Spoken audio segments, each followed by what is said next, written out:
Okay, welcome to the special committee of the whole meeting. It is Monday, December 9th at 6 p.m. Addie, would you, oh, no, Addie. Craig, would you call the roll? I'd be glad to. Maddox. Here. Posh. Here. Russell. Kuda. Here. Cobb. Here. Lawson. Larson, sorry. Yeah, I'm here. It's close. That's, sorry, my apologies. Your Massachusetts accent. Yeah, I think the. Petrus. Here. So the first item on the agenda is legislative review. So I'm gonna get my glasses out and go through this. I do want to ask everybody, we're gonna need to be pretty concise today. I know that's hard for all of us at different times, but if you have a question, that needs to be 1 minute. If, I want to keep answers to like 2 minutes, and we'll try to, go through this. There is a lot on the agenda. So the first resolution, these first two are considered for adoption tonight. Resolution 239, a resolution authorizing the mayor to enter into a contract with Spectrum to provide internet services to the city of Cleveland Heights. Any questions about that? Yes. Hi. Director, I'm just curious if it's a 5-year contract, so you're gonna have that expenditure every year, and if it's included in your OTPS for 2025, in the 2025 budget already? This is charged to an account outside of my department. Okay, It goes under utilities. I think that comes out of either Parks or Public Works Department. But there's no change to the dollar amount. So I suppose that's gonna be in there. thank you. Is there any competition for this contract? There was one other quotation from a company called Everstream. They would like double the amount. It's pretty slim, Pretty easy. the options. All right, any other questions? Then we'll go to resolution 240, a resolution authorizing the mayor to enter into an agreement or an amendment thereto with All City Management Services for crossing guards. We do this every year. Any crossing guard questions? All right, now, It just sorry. makes sense, cause you're syncing it up with our fiscal year, so that's what you're doing, is Yeah, making sure it's on the right. calendar. In the school year. Yeah. The next several are for first reading only. This is a resolution authorizing the mayor 241, a resolution authorizing the mayor to execute a contract with OHM Advisors for the preparation of a Parks, Recreation, and Open Spaces Master Plan. I'm gonna refer this to planning and development. Resolution 242 is, well, that's actually a very important UN resolution from like 70 years ago, but a resolution authorizing the mayor to execute an agreement with SCG Fields LLC through the interlocal purchasing system, design, provision, installation, and related construction services for the public improvement of a new synthetic turf field at Dennison Park. We had a pretty lengthy discussion about this last month. Any questions? On page 3 of the SCG field proposal, I'm just curious if the demolition work will help prepare the site for the splash pad at Dennison. It'll be the first step to the splash pad for sure. Great, I'm glad to hear that, thank you. Yeah, you're welcome. Any other questions? Yeah, I know previously there's been some controversy about how safe these fields are for children to use because of the composition. Has that been addressed at all or looked at? Yeah, so I actually both myself and Patrick have invited Paul Franks here to the meeting. He's a representative from SCG, so he can answer a lot more of these technical questions if council allows and feels more comfortable getting some technical answers to that. So Paul, if you wanna dive in and answer. The infill that's proposed is a block infill, it's an organic infill. And it's it's heat treated wood.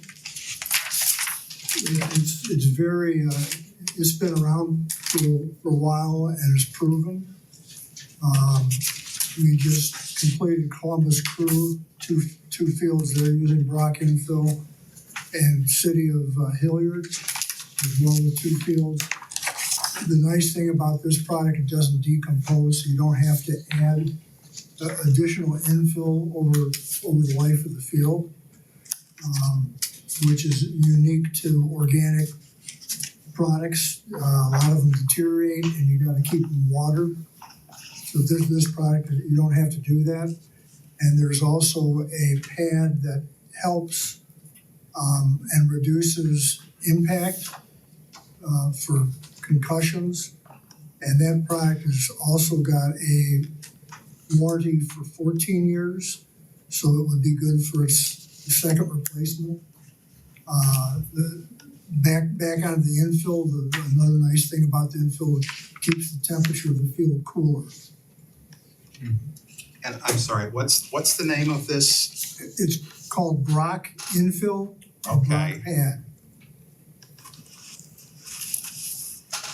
OCK. We're not voting on this tonight, is that correct? Well, no, we're not, but Director Gonzalez, it says here the funds for the project must be encumbered by December 31st. Have we contracted this already? I mean, or we have somebody ready? Yeah, this is the company that is ready, and they're part of the TIPS contract, so it's a cooperative purchasing, so we don't have to go out to bid. I see, okay. So they're ready to go as soon as it gets passed by council to sign the contract. Please. We've had a lot of experience with turf fields at the high school, and there's a yin and yang here. One may not want the artificial turf because we're in the city, not painted green, they want real turf. But the reality is, if you don't put a turf field in, they're not utilized. And you run into a lot of situations where you want to get kids to be playing sports, but they can't because you got a field that can't be played on. We've had great experience at the high school, in the schools with turf fields.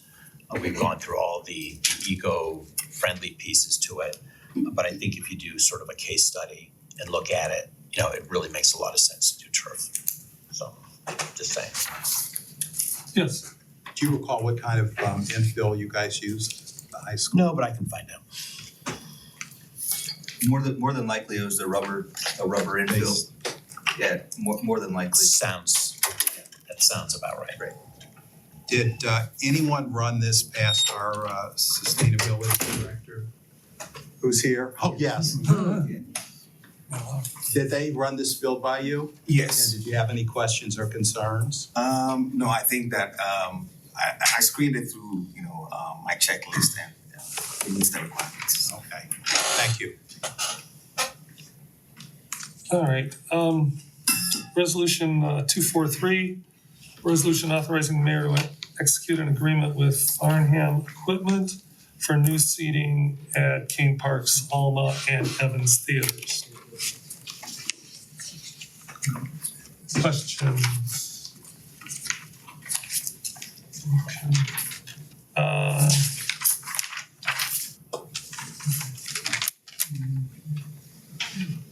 244, an ordinance enacting section 1351 of the codified ordinances entitled Tenants' Rights and Responsibilities.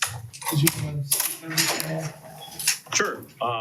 As folks know, we've been working on this in the Housing and Building Committee, and at our last meeting, the Law Department shared the legislation that we requested that they draft up, and the committee voted to advance it to our Committee of the Whole, where we discussed it at this table, and this evening it's on the agenda for first reading.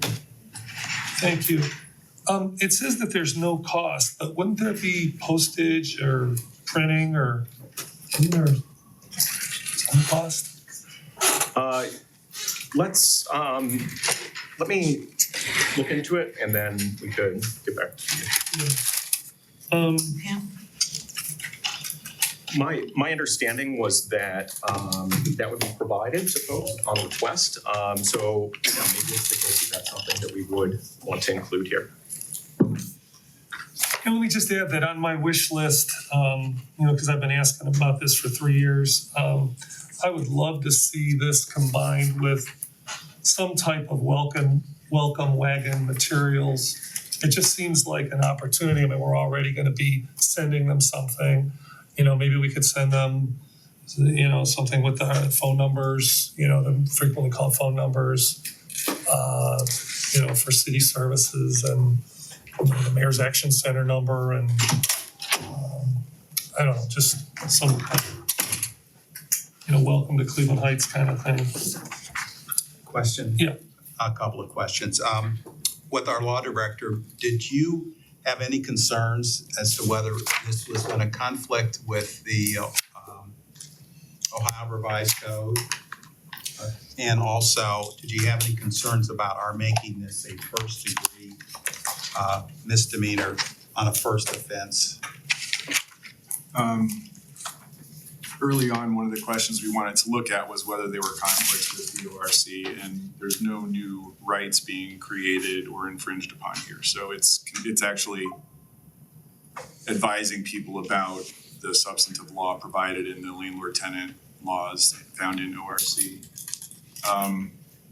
And your second question, I'm sorry, the first degree Relates to misdemeanor. making this a first degree misdemeanor for a first offense. I don't have concerns. It's and I think Councilman Petrus mentioned this in the last meeting discussion. It's consistent with penalty provisions throughout the codified ordinances. That said, if council wanted to treat this differently, this is informational rather than potentially, structural, for example.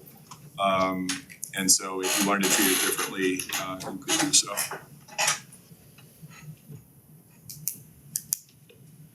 What do you think? That's a very steep fine for a first offense for a landlord. And then each day constitutes a separate offense. That's also standard throughout our codes. Sure, And, yeah. and the court always applies its judgment to how it calculates whether there are multiple days or not, as you know. We kind of went through a similar thing like this with LeadSafe about the penalties, that our standard is every day. And then, I had seen other cities that had been doing LeadSafe for a long time and it was a monthly, yes, Councilman. Just, I know you were on the email we received about the legislation from a resident, and I got several more I wanted to forward to you. Do you think it's possible for us to bring in some of these landlords who have some questions or concerns about this to get some additional feedback, or do you feel like we're past that? Because I know some of the questions that they brought up are really, really good conversations to have. I didn't know if it's something we want to do in housing or not, or where you were with that. Yeah, so I did respond. I saw that there was an email that included all three of us on it earlier today. I responded directly to that person without copying you two so that I wouldn't violate Open Meetings Act. But we happen to have a meeting tomorrow of the committee, and so I'm happy to add it onto the agenda if anyone would like to come. Granted, it's short notice, but they're more than welcome to join. And then also, I think that on the 16th during the public comment period, if folks would like to come, share their perspective, happy to arrange individual meetings if someone would like to talk individually about it. But if there are other ideas for how to engage folks, happy to hear them and try to accommodate them. All right, thank you. Ordinance number 245, an ordinance amending the zoning map of the city of Cleveland Heights to rezone the Park Synagogue property located at 3300 Mayfield Road. So this, I'm referring to the Planning Commission, but is there any discussion on this? Second reading. Planning Commission. Commission, got it. Okay, just wanted to make sure. Yeah, that's a common, I always trip up with that. So Yeah. thank you. That was my question, is that it will go through the planning commission and then come back to us for a vote. Yeah, and well, I think I may want to send it to planning committee. I mean, at that time, frankly, just because this won't be taken up till January, I haven't Right, really thought that far Okay. ahead, but eventually come back to us. Second readings, we have 229, a resolution authorizing the mayor to enter into an agreement with American Builders and Applicators LLC, certified lead abatement contractor for the use of Lead Safe Ohio grant funds in connection with abatement of lead-based paint hazards at an address in Cleveland Heights. Craig pointed to you. Then I have a question. Is this a particular amount of money that we would be compensating this homeowner, property owner, included in the 12.9 in our budget adjustment? I don't see it on the budget. Sorry, I prematurely pointed at you. We went from that to finance, so. Yeah. So it's Mr. not, Phelps back I don't there. know if it's in the 12.9 budget amendment, but it wasn't in the 12.2 budget amendment. So that should wait for passage until there's a budget amendment that coincides with that. I'm not aware of it. I misspoke, Mr. Iorio, because it was the 12.2 when it was originally presented. It's back on our agenda tonight, so, It hasn't changed. okay, Okay, so yeah, it's not on there then. all right. So it should wait, and there should be a second budget amendment next week for that. Okay, so this will That'll go go for with third that. reading then. I'd like to ask you is, since this is we're using the Lead Safe Ohio funds as a resource, is there an income qualified eligibility for this particular case, Yeah, it's up to 120%. PMI? It's 8. With that, Households. and is there any cap? It's in terms of how much money that particular grant will reimburse? Right, there's a cap, I think there's like 40-some thousand of homeowner money in Okay. that contract, so Thank you. it's a big project. How is it this particular property is one of the first that we see where we're being asked to approve these funds? I mean, this is on Oakwood Drive. It's a pretty big house. Yeah, so part of, if you're familiar with Oakwood Drive, part of the attractiveness of the Lead Safe Ohio program versus the Lead Safe No program is Lead Safe Ohio is 120%, Lead Safe No 80%. So this program, they weren't eligible for one, but they are eligible for this one. So they were in the hopper for like the last year, I wanna say, they just didn't qualify, and then these funds became available. Pulled the trigger, so to speak. And are there other homes that you expect that we'll be seeing that we'll be asked to approve funding for? Or is this because of the amount of Because this of the money? amount, yeah. So there's other homes that are ready for Lead Safe Ohio, once we have the budget amendment in place. But this is only coming to council because it's open to people. Thank you. Any other questions about that? Okay, ordinance number 230, an ordinance to repeal and replace certain subparagraphs of ordinance number 198 relating to appropriations and other expenditures. So this is a budget adjustment at a fiscal year. Oh, Greg, Is there more? you're getting a copy of it. Okay. First question goes to you, sir. I'm, first of all, when we talked about this in our meeting last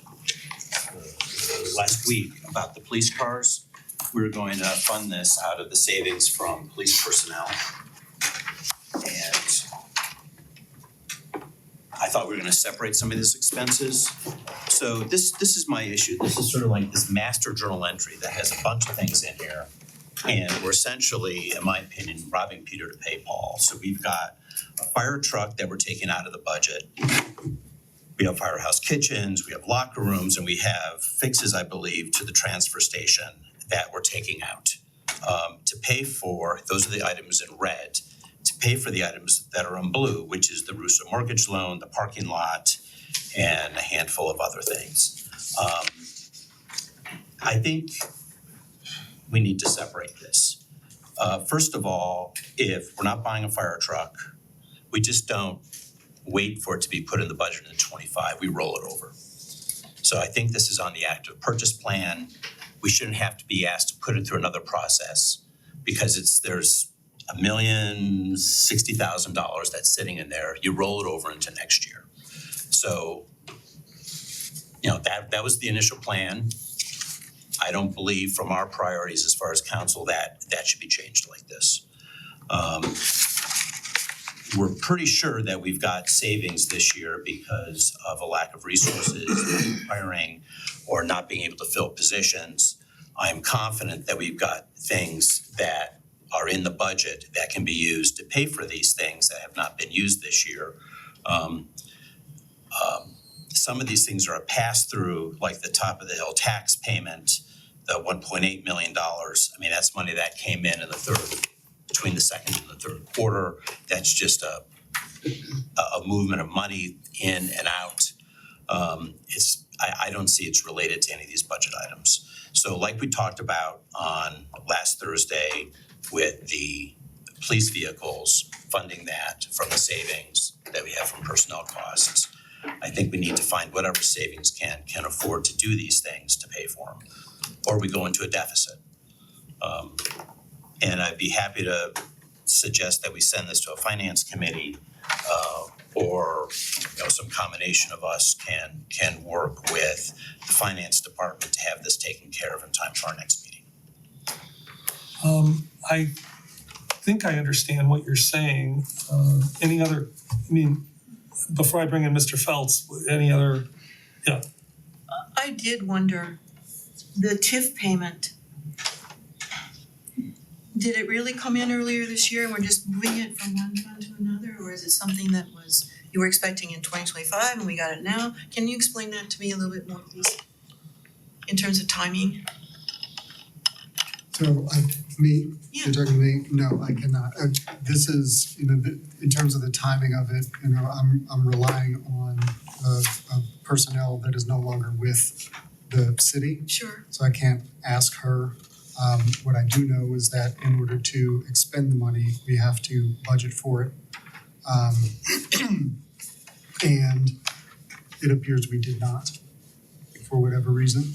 I don't know if there is a need for you to inquire with the law director about the necessity of paying this TIF payment.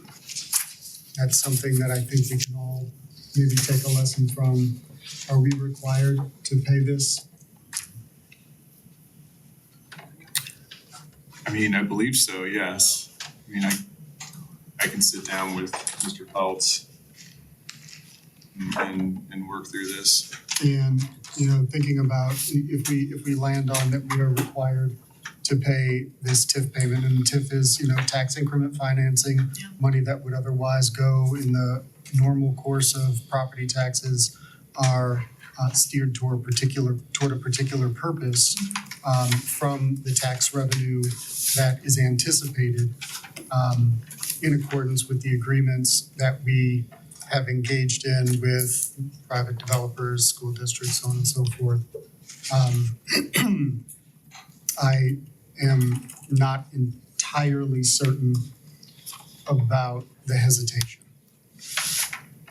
We can try to get more timing information for you moving forward, but ultimately, if we are required to expend the money as the TIF would outline, and this is money that we as a city agreed to bring in and then steer toward its eventual purpose.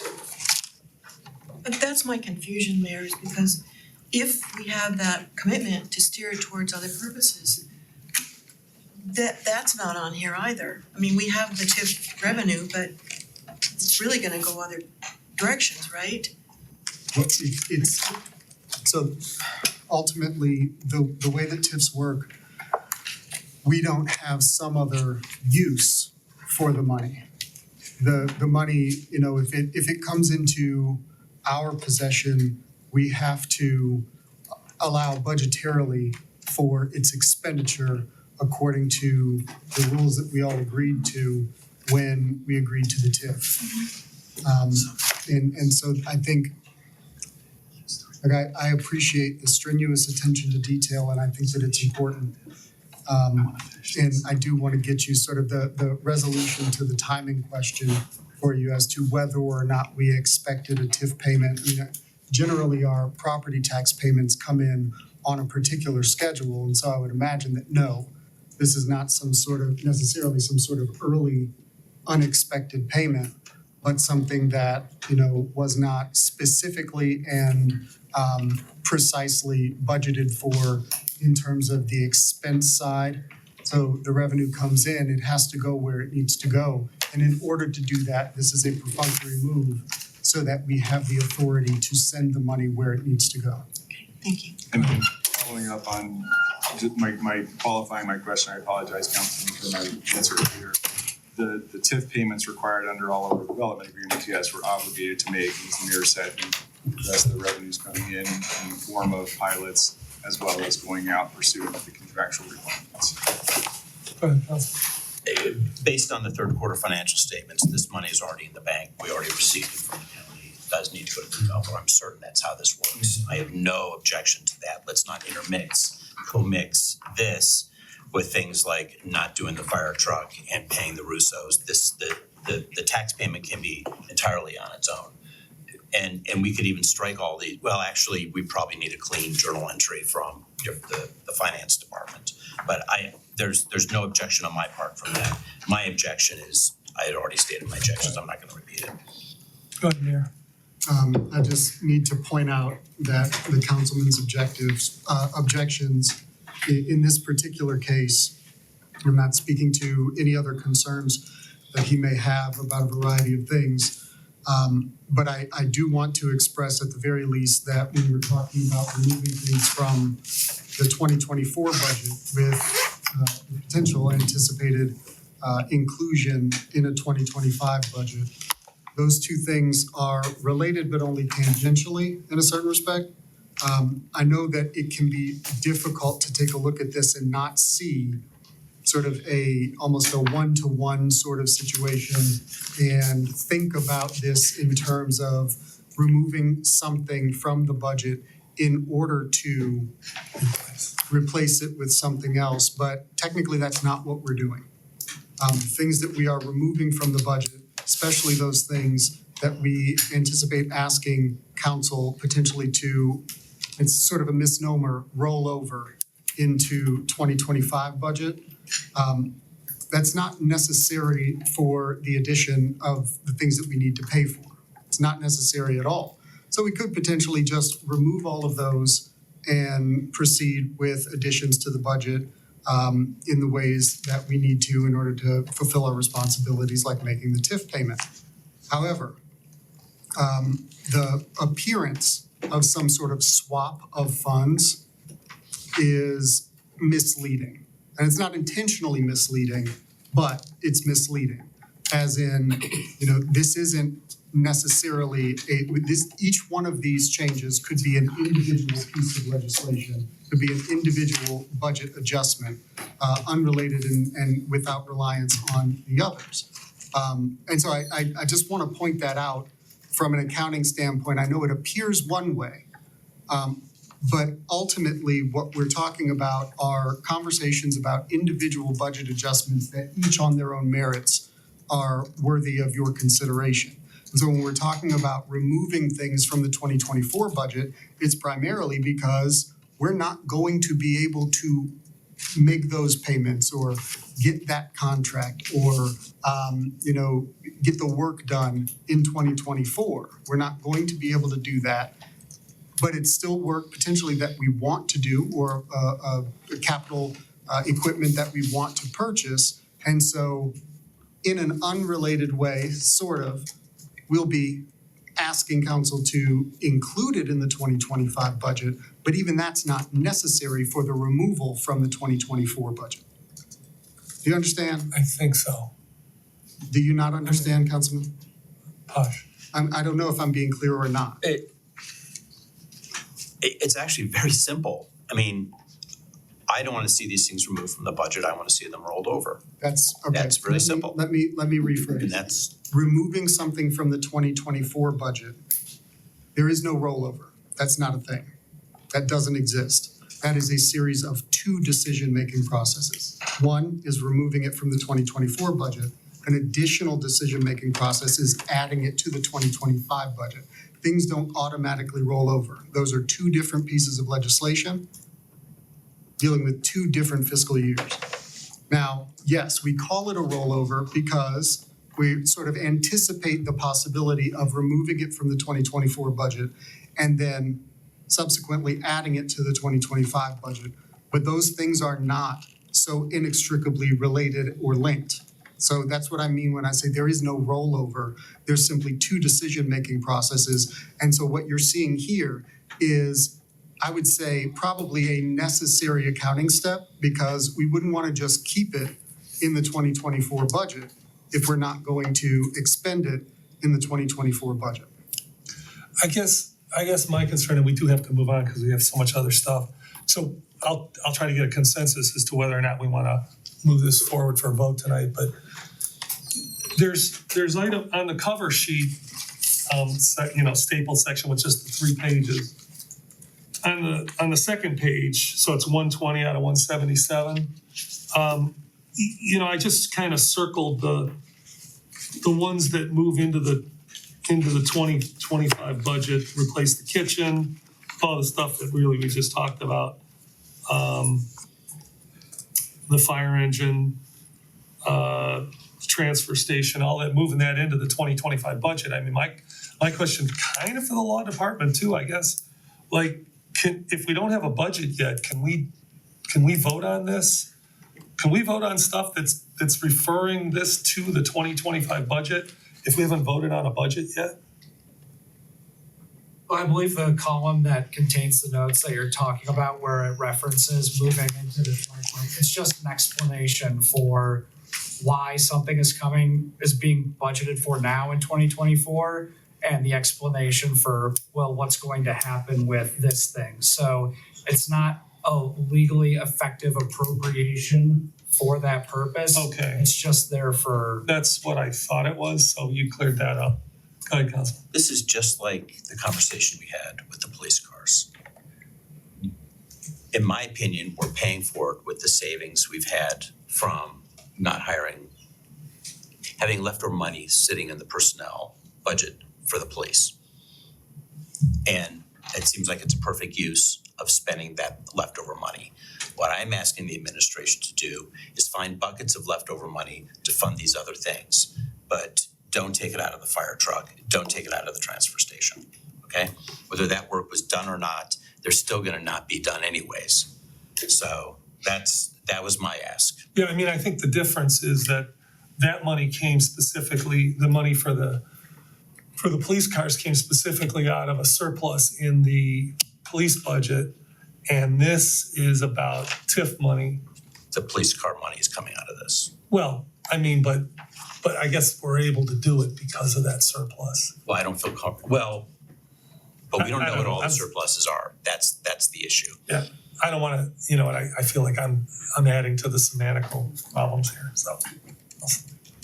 Anybody else wanna, I see him looking at him. That's why I was wondering if I missed. Okay, I was wondering if I missed something. I thought that you had something you wanted to weigh in on.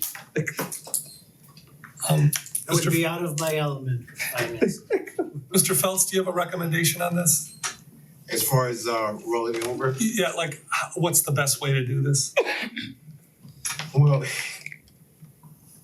I've been looking for the policy, what we've done in the past. Yeah. I've only been here a week, and I'm trying to figure out, what the policy was in the past, and see, from my experience, you can get something done.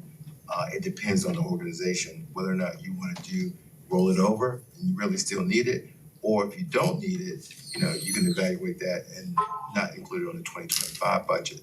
But obviously, a fire truck, I'm guessing that they need that, so I would probably just roll it over to the 2025 budget if it can't be done in 2024.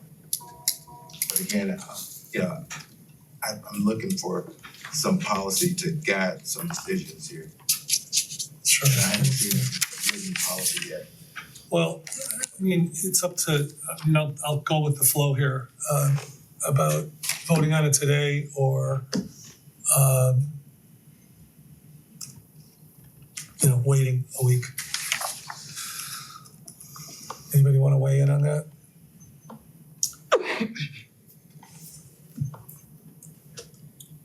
I think that if I'm hearing correctly, and maybe I'm not, is that if we were merely moving it to the 2025 budget, you would be comfortable with that, but your concern is that we're removing it from the 2025 budget and the money that we're freeing up is instead going to pay for other expenses. So if we did want to include it in 2025, we would be necessarily adding to the deficit. Am I understanding that correctly or no? There'd be the deficit budget for 2025. That's why I would prefer not to move these things over to the 2025 budget, but leave them in the 2024 budget as an item that needs to still be done because we've already allocated the money for it. And then find savings through unfilled positions to pay for Or these whatever expenses. to pay for the other things. Mayor, what would happen to the TIF money if we didn't do it that way? The TIF money has to go, Tony. We have to send this TIF money out. So, Okay, the, yes. okay. So let's take a look at a fire truck. We're talking about Fund 402 right now. We're not talking about general fund. So the idea is that we are removing $1,060,000 from Fund 402.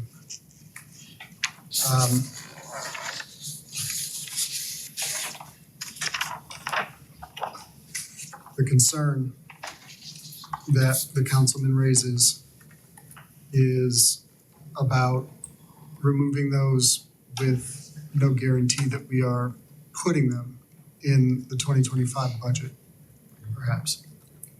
I don't want to. It's part of it, Jeff. Now, the other items that we are considering adding to the 2024 budget. So if you eliminate the budgeted items in Fund 402, Fund 416 from the budget, we'll still be adding, let's say, if council so wished it, we'd still be adding the 5 police cars, the Bryan equipment, the F-250 truck, the triaxle, EV cars for planning, postage,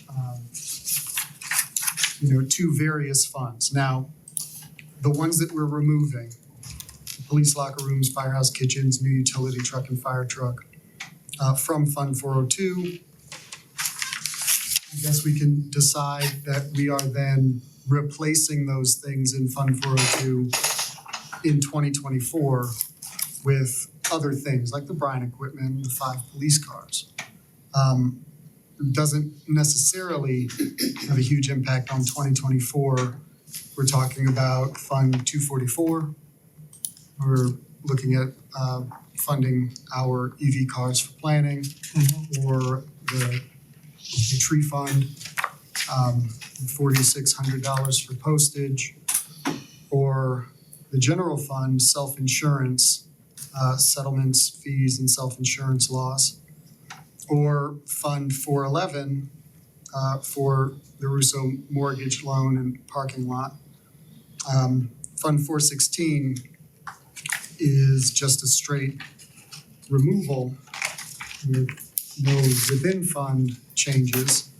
And the re-chassis, the addition, is from Fund 606, ALS Ambulance Services.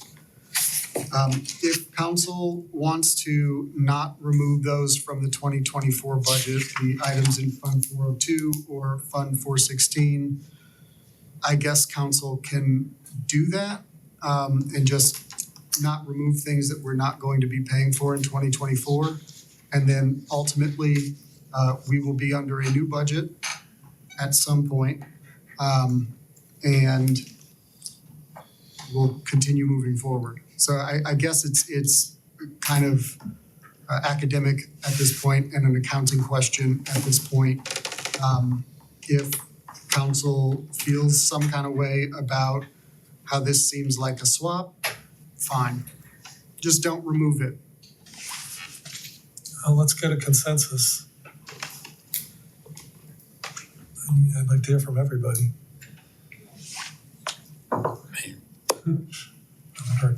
think we need to keep these cleaner, and I would support the top of the hill and some of the things that we may need to fund, but I'd like to know where the funding source is as opposed to taking something away that we know we need anyways, but we didn't get around to doing it because we couldn't do it for whatever reason. So I don't feel comfortable about that. And I think this is a solution that the administration and the finance department can quickly figure out and give us something by the 16th if this has to go, and we can approve it then. But my question is, if we don't vote on this, what direction are we giving? Right. You know, what direction are we giving the law department and the finance department? Well, I think we use the model that we discussed, that I mentioned earlier regarding the police cars. We're not using all the police car money. We're not using all the personnel costs for the police. We can fund the police cars out of that. But So what we would need by next week or before next week would be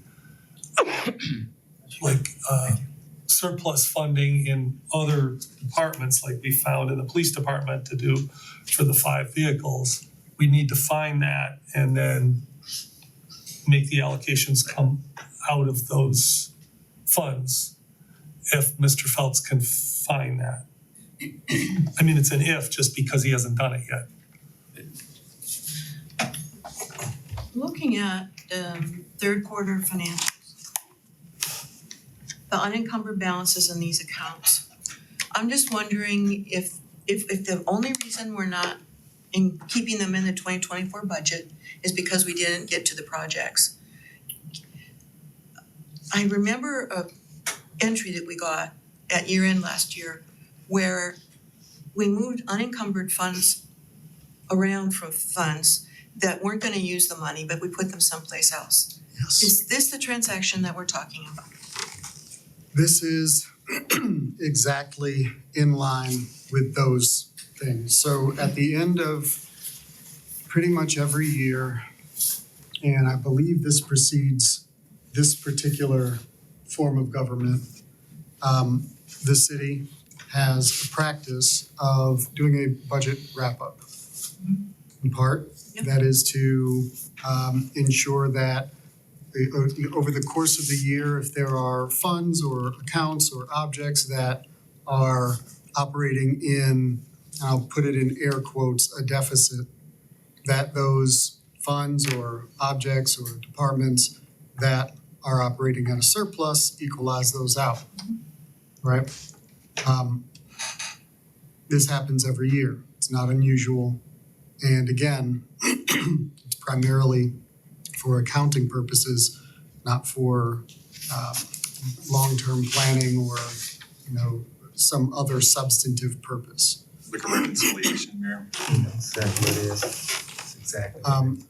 So the practice of removing $850,000 from the expense as an expense in Fund 416, when we are not going to expend $850,000 from 416, is a good practice.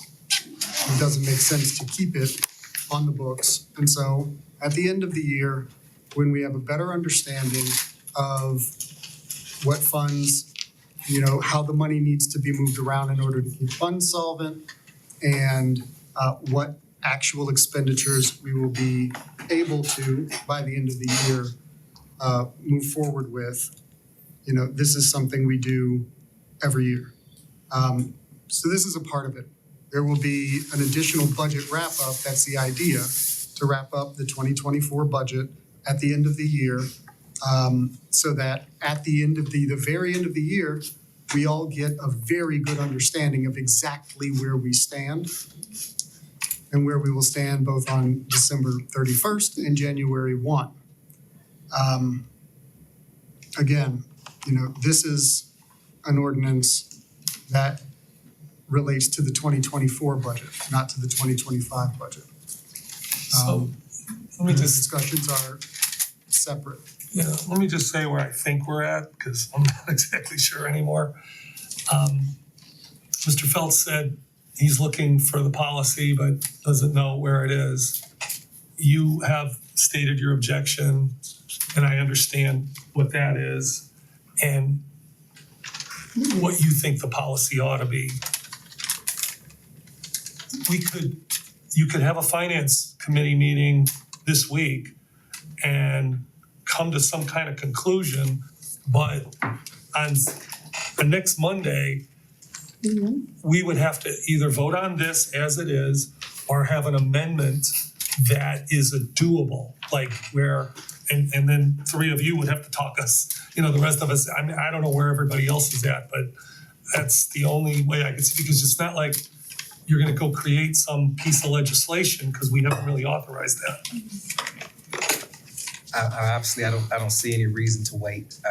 I think part of the process that we're looking for is that reconciliation process and moving it through. And so historically, you see that's how it's been done. And so any process improvements going forward, I don't have a problem with. But I don't think there's any reason to hold this up. I think there isn't a person at this table or even the public watching as they're looking at that see something that may be nefarious or something that we can't shift. And so I don't think there's any reason to hold this portion up because of that. We could have a finance meeting and I guess that's up to the committee to do it, but I wouldn't see it any differently after that meeting, just knowing that we budgeted in the way we operate in the process that we've done in the past with these funds. So that's just where I'm. No, I appreciate that. I don't think it's nefarious. I don't think anybody's thinking nefarious. I think it's like, how should we be doing this? What's the best way to do it? I think Councilman Posh made his case. So, what do you want to do? You're the chair. I mean, sorry, Doug. I do not think that a meeting is going to be helpful. I do think that I'm willing to support this with the understanding if we get it, I'd like to do a third reading though, Okay, all right?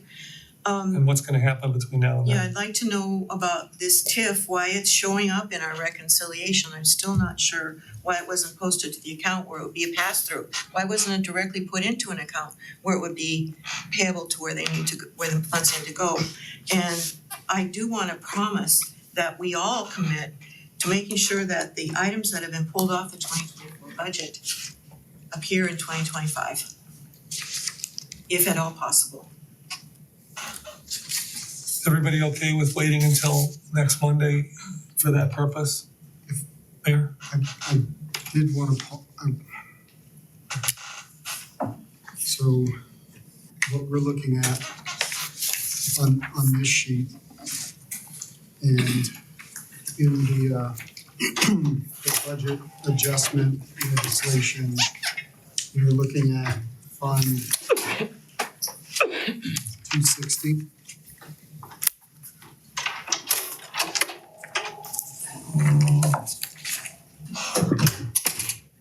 Yeah.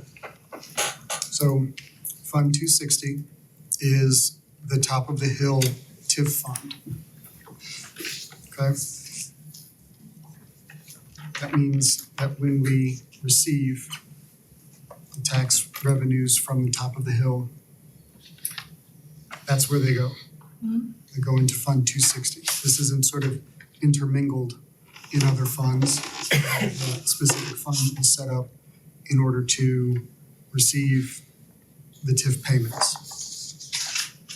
In order to expend the TIF payments, we need budgetary authority from the council in order to make the expenditure.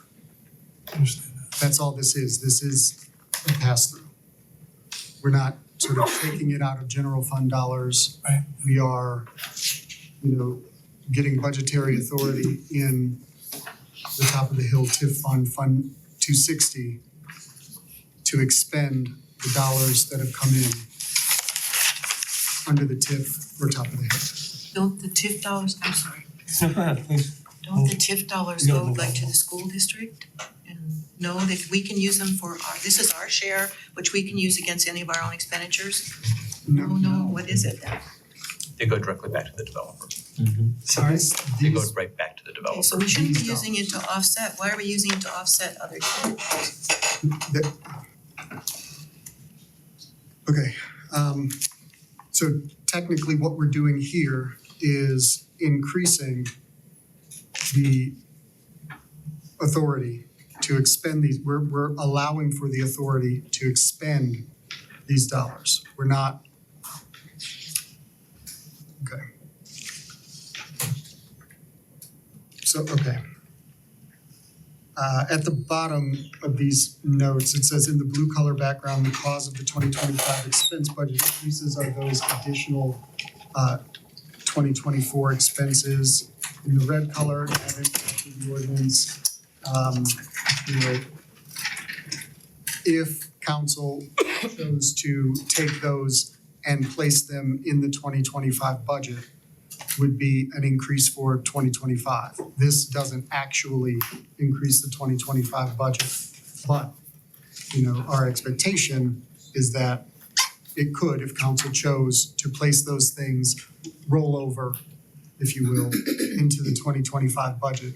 The top of the hill tax payment, though, is not one of those items. So it's not actually offset by anything. It's just the administration needs the council to grant us budgetary authority to expend the dollars that have come in into Fund 260 so that we can send the TIF money where it is supposed to go. So it's been in another fund until now. No, not exactly. So when the revenue comes in, we may have the money there.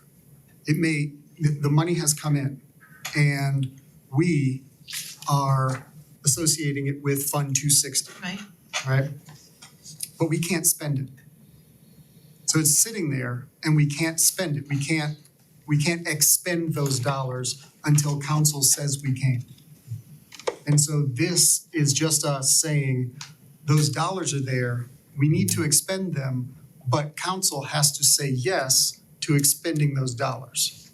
It's in this particular case, even indirectly, it's not a trade-off. Which goes back to my original point, if that's where we are in terms of the discussion and we remove that, I still don't see any reason not to move forward tonight, which is why I don't know if there's any other additional feedback for it, but for why we can't. But that, I don't see it. Yeah, understood. Councilman Pash, you want to say anything else? I would suggest a third reading. Are there going to be additional questions that people want to maybe email during the week? Is that where we're at? I mean, because I understand. That if it's not settled in your mind that we need to go forward now, I'm okay with a third reading for that purpose. You want to wait? I mean, I'd like to hear from the other council members, Okay. if they want the finance committee to meet or. Well, I'm not necessarily saying that has to happen, but if we go to a third reading, I'd like to think that it's because people want to think about this more and do a little research and maybe ask some more questions. That's, I can live with that. I understand why we're doing the adjustments, the necessity of doing that. I am fine with voting for this. But as I said earlier, I have concerns about next year's budget. So I think that will be, we make these budget adjustments, I believe that we will be able to examine these monies, and I don't want to use the term rollover, and to make sure that they are in the 2025 budget and being accounted. And as I said before, I'm not prepared to vote on a 2025 budget this month without knowing where the city is right now. Well, that's a discussion we're going to get to very soon. So I'm fine with voting for this. Anybody else want to, Councilman Maddox, I know where you're at. Anybody else want to weigh in? I've got one more question for council members. Yeah, sure. Any of these items substantively, and obviously people have weighed in on the mortgage, loan, and parking lot already.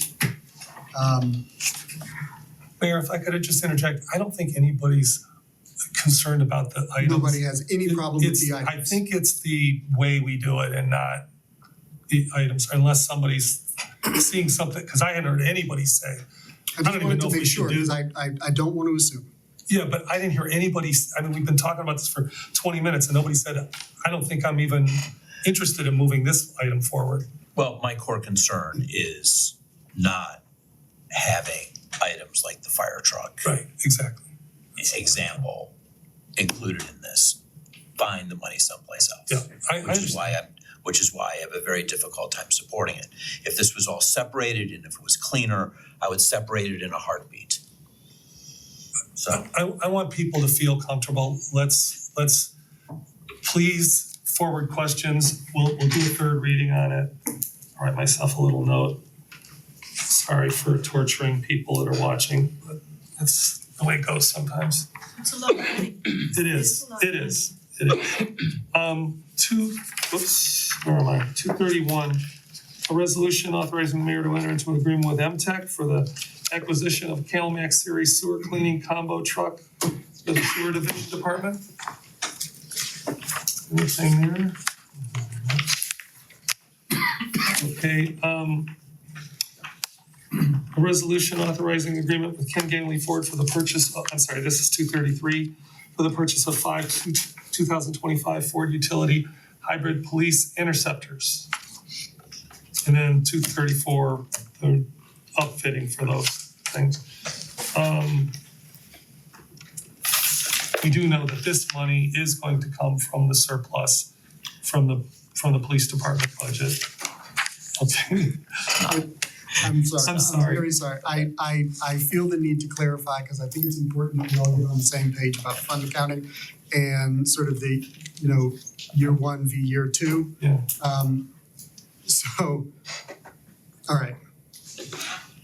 If we do not expend money on salaries at the end of the year, the budget's over because we have a budget that ends December 31. We have not expended those dollars, right? Because we're not at full staff. And I recognize this is where the disconnect comes in when we think about a city's budget like our household budget. It's a little bit different. In this case, yes, in a certain respect, we have not spent dollars on salary because churn, we haven't gotten to full staffing in police. Yeah. However, that doesn't necessarily mean that we are transferring dollars from one place to another. And so I just wanted to make that clear, Okay. so that we're all sort of on the same page around this. Does anyone have any questions about resolution 233? Or Point out though that with the police car upfitting and the purchase of the new units from Ganley, 234? yes, Okay. we can't go forward with those without the budget adjustment. Right. So, Well, Councilman Cobb at the budget hearings suggested that we move this from 2024 to, or 2025 to 2024. Did you not? Or do I have? Now, some of the vehicles, Not all. Yeah, five of the 10. right, so we're gonna take care of vehicles out of this year's budget. And everybody nodded. I know we didn't vote, but everybody seemed to go, yeah, that was okay. But I don't think. He's saying we can't do that until we pass the other legislation. Correct. Yeah, the purchase of 5 units in 2024 still requires a budget adjustment. Yes, Yes, which and that's, is going on for a third reading next week. Well, let me ask this clarifying question of law. Extra money. Does it actually require the budget adjustment for them to pass the purchase authorization? If we don't have the budget authority, we can't purchase the cars. We need both in order to purchase the cars. But if council allows us the purchasing authority, they can get us the budgetary authority afterwards. Strictly speaking, they're not supposed to, but I don't know what happens if they don't. Okay. That's the right answer. then there's, Strictly speaking, yes, it should not happen. there'd be no money. okay, so if you go back to the journal entries, we okayed the purchase of the parking lot for Russo's and that's showing up here. Okay, so the timing is, it's how you spend the money. Okay, speaking to this particular thing, I have no problem voting yes for this. Okay. And Chris, are you saying we can't vote yes on this, or we can't vote now if we don't do Be that? ideal. I can't, I would not presume to tell council they can or can't do I'm sorry, something. I didn't mean it But that, but We should. going by the book, you're not supposed to, because an ordinance cannot be passed authorizing the expenditure of funds that haven't been appropriated for that purpose. It's And then- akin to the fiscal officer's certificate for a contract. The Yes. charter provides the same Yeah. for legislation. Go ahead, Councilman. And I know we're talking about a third reading, but these are the kind of things that impact this. And so I just as a council, I really want to discuss this. What exactly are we waiting for as a body for that third reading? I'd like some specifics to know, because it's affecting these things in the process of how they're going. I'd rather not do this piecemeal. So if there's something that is pretty quick that we can clarify for anyone that's feeling uncomfortable tonight, I'd rather do that than keep coming back for these readings if it's not necessary for these items. If we're comfortable with the items and maybe it's the process, we can talk through that. But to keep separating these out for me is problematic, especially considering some of the concerns that some of my colleagues already have. We're adding more to this. So I'd rather invest in the next meeting in discussing any other outstanding facts if this is something that we can resolve tonight. In the second reading, so that we can do the rest of these items and get these cruisers in. I'd feel more comfortable with that.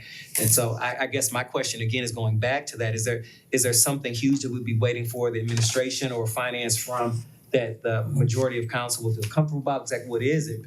Just because of things like this are going to keep happening because there's other connections to it. I understand what you're saying. I didn't know until this moment that these two items were gonna be affected by us waiting another week for that item, and now I see that.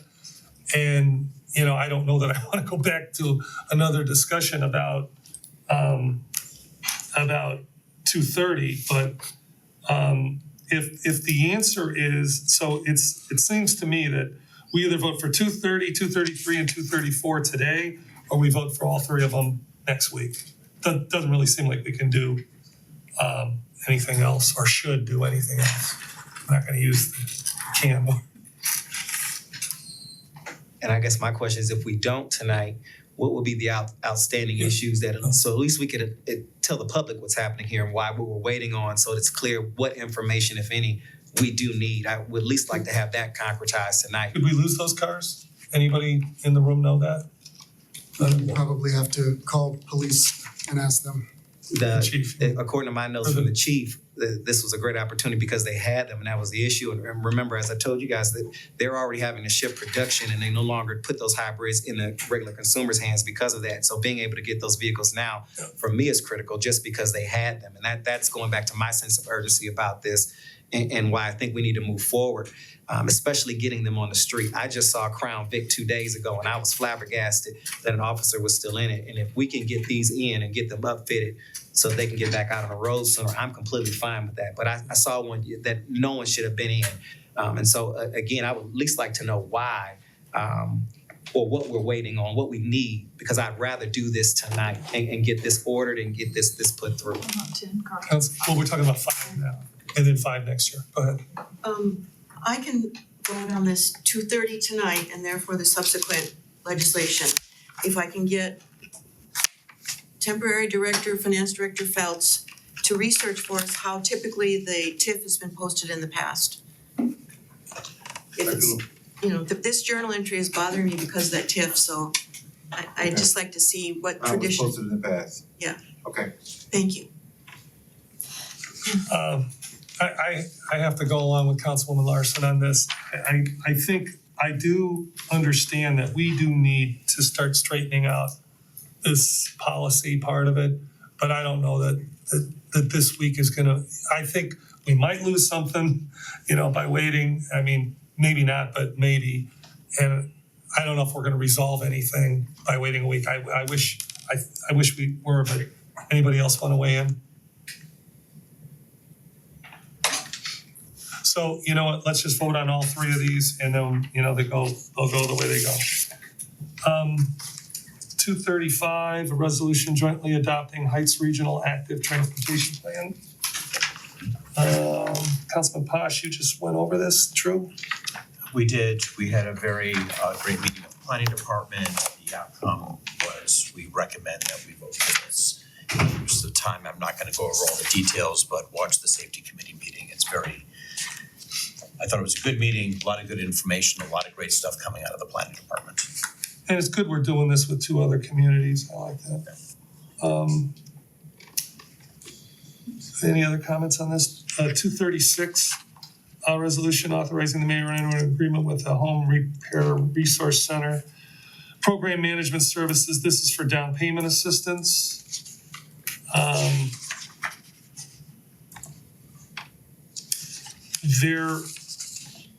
hope everybody looked at the programming of this because that was the missing piece last week. And we do have that here.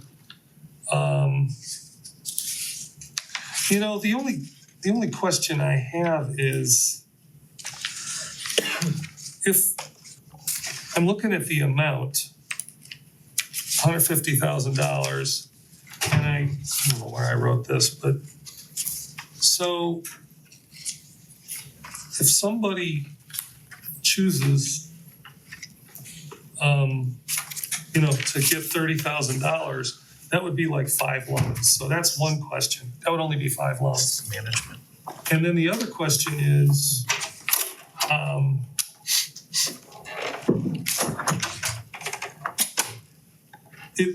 you know, I talked to Keisha Allen, the director, and she said last year or this past year, they've had a hard time getting people to even apply. And I know that prices have gone through the roof and everything, but do we have a marketing plan for this? I mean, it's not really gonna affect my vote on the legislation, but I am concerned that we have these programs and that they either might not help that many people. Again, that would be 5 people if the loans were $30,000.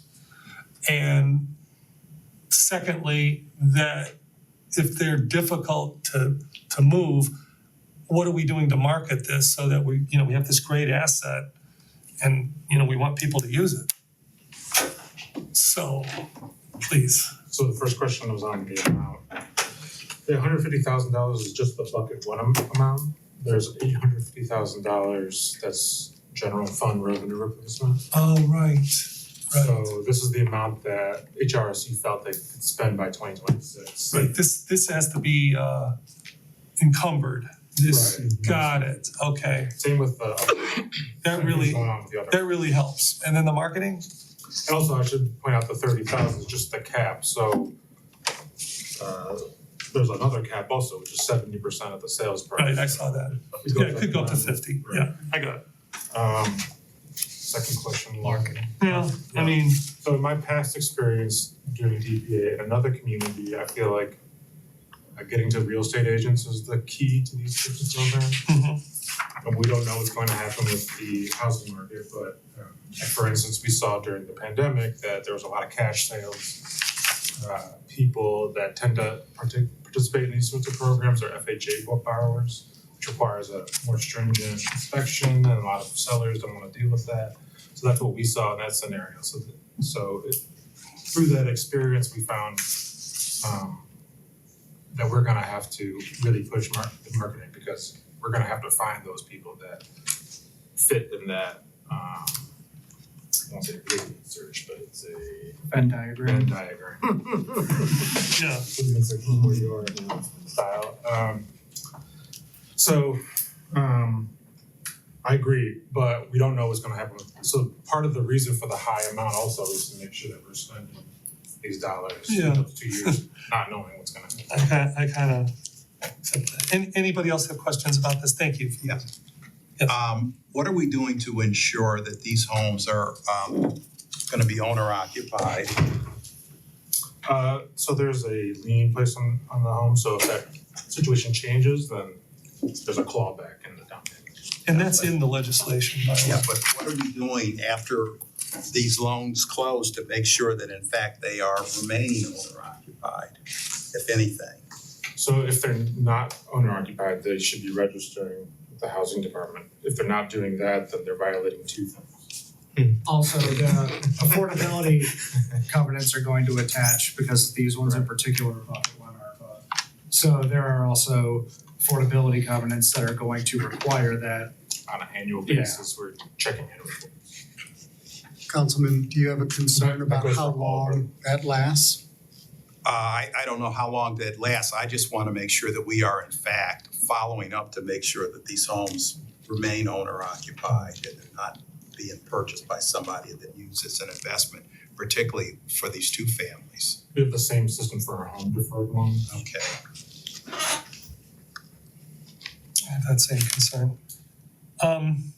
If there are no other questions on that piece, let's move to 237. Resolution authorizing the mayor to enter an agreement with Home Resource Repair System. This is for maintenance. You know, this is the exterior repair, but it's not just exterior. If you look at this, now we're into let's see, I don't know. Roofing, HVAC, plumbing, foundry, masonry, accessibility modifications, electrical, drywall, general carpentry, gutters, garage, siding, and flooring. And just kind of as an FYI, HPO is gonna handle driveways, and this is a question, you could tell I have a little trepidation here, is gonna handle driveways and sidewalks And garages. and garages. Okay, well, Well, both of them. let me see here, garages are in here, but Yeah, there may be a need for HRC to come in and layer on another level of support. well, this is repair and rebuild, maybe it's for an, I don't know. Yeah, so we work pretty closely with HRC, so we make sure we don't duplicate services, but we found that HPO really only, outside of lead, focuses on exterior rehab, so it's good to have an option. And HRS, those kinds of projects, when you're inside of a home, tend to be a little bit more administratively burdensome. And HRC is good at really holding people's Yeah. And just so you know, this $250,000, this is what we have to encumber by the end of the year. There's another $750,000 in this program that's in revenue replacement. Go ahead. It could be in here, so I apologize if I overlooked it, but are we paying them any amount of money to administer these programs? Yeah, there's a 10% administrative. Okay. Yeah. And that's part of this, and that's why it says program management services in the purpose statement. You know, I'm a little bit concerned, Assistant Director Iorio, to be real formal with you. You know, this table on page 158, so I get the AMI part, the 80% to the 120. The skin in the game part, you know, 51, you know, below 50, no contribution. You know, when you get to 120%, I mean, 10% of the projected cost going to the homeowner, that's not much. You know, and part of the thing is I'd like to, you know, I'd like to see this get out to more people, and the less the owner, it's not like I'm trying to put a, you know, I'm sure some people watching now are going, no, I like this the way it is. But then again, you know, that's the thing that I'm weighing, you know, when I'm looking at this. You know, how far can the program go if we're giving away, sorry I'm using that term, but we're allocating this much money on our end as opposed to, you know, what the homeowner chips in. Do you want to weigh? Want to give me your thoughts on, or the rationale on this? Yeah, so that sort of follows how HRC does other programs, that stepped increase in homeowner contribution. Like the paint programming, or no, actually, that's not HR. Their Okay, assist grants and things like that. yeah, assist grants, got it. What I do like about it is that it waives that homeowner contribution qualified census tract. So just like the DPA, it's encouraging there to be income diversity in our most underserved census tract. So I like that part of it. Could somebody that makes a little bit more money contribute more? Sure. but I think it's really a policy decision that I could go either way. Let me ask the law director a question. Let's suppose we see how this goes this year or next year, 2025, and it looks like we need to do an adjustment, like with some of this. Let's say council just, hey, let's take a look at this and maybe we want to change something about the eligibility or expand it. Maybe we don't want to change any of this, but we want to add something. Could we do that midstream? I'm getting a nod. Provided we're not changing the party with whom we're contracting Yes. or the total amount of funds encumbered, it's fine. Okay. The parties can mutually agree to modify the scope of the work provided there's no material difference. What did you say about materiality? No, what? Just that provided that the scope of the work is not materially There you go. changed. Okay, that's what I wanted. Okay, I'm satisfied with those answers. Any other questions? Okay, well, now we're down to the ordinance 238. This is the budget. And it's 7:16, so I once again not managed the time that well. So we met for 3.5 hours on Thursday. We, I don't think we got all that far, but we certainly, I think everybody got something out of their system. Has anybody had an epiphany of any kind or anything you want to add that, again, I want to stick to 1-minute questions and 2-minute answers because of the time.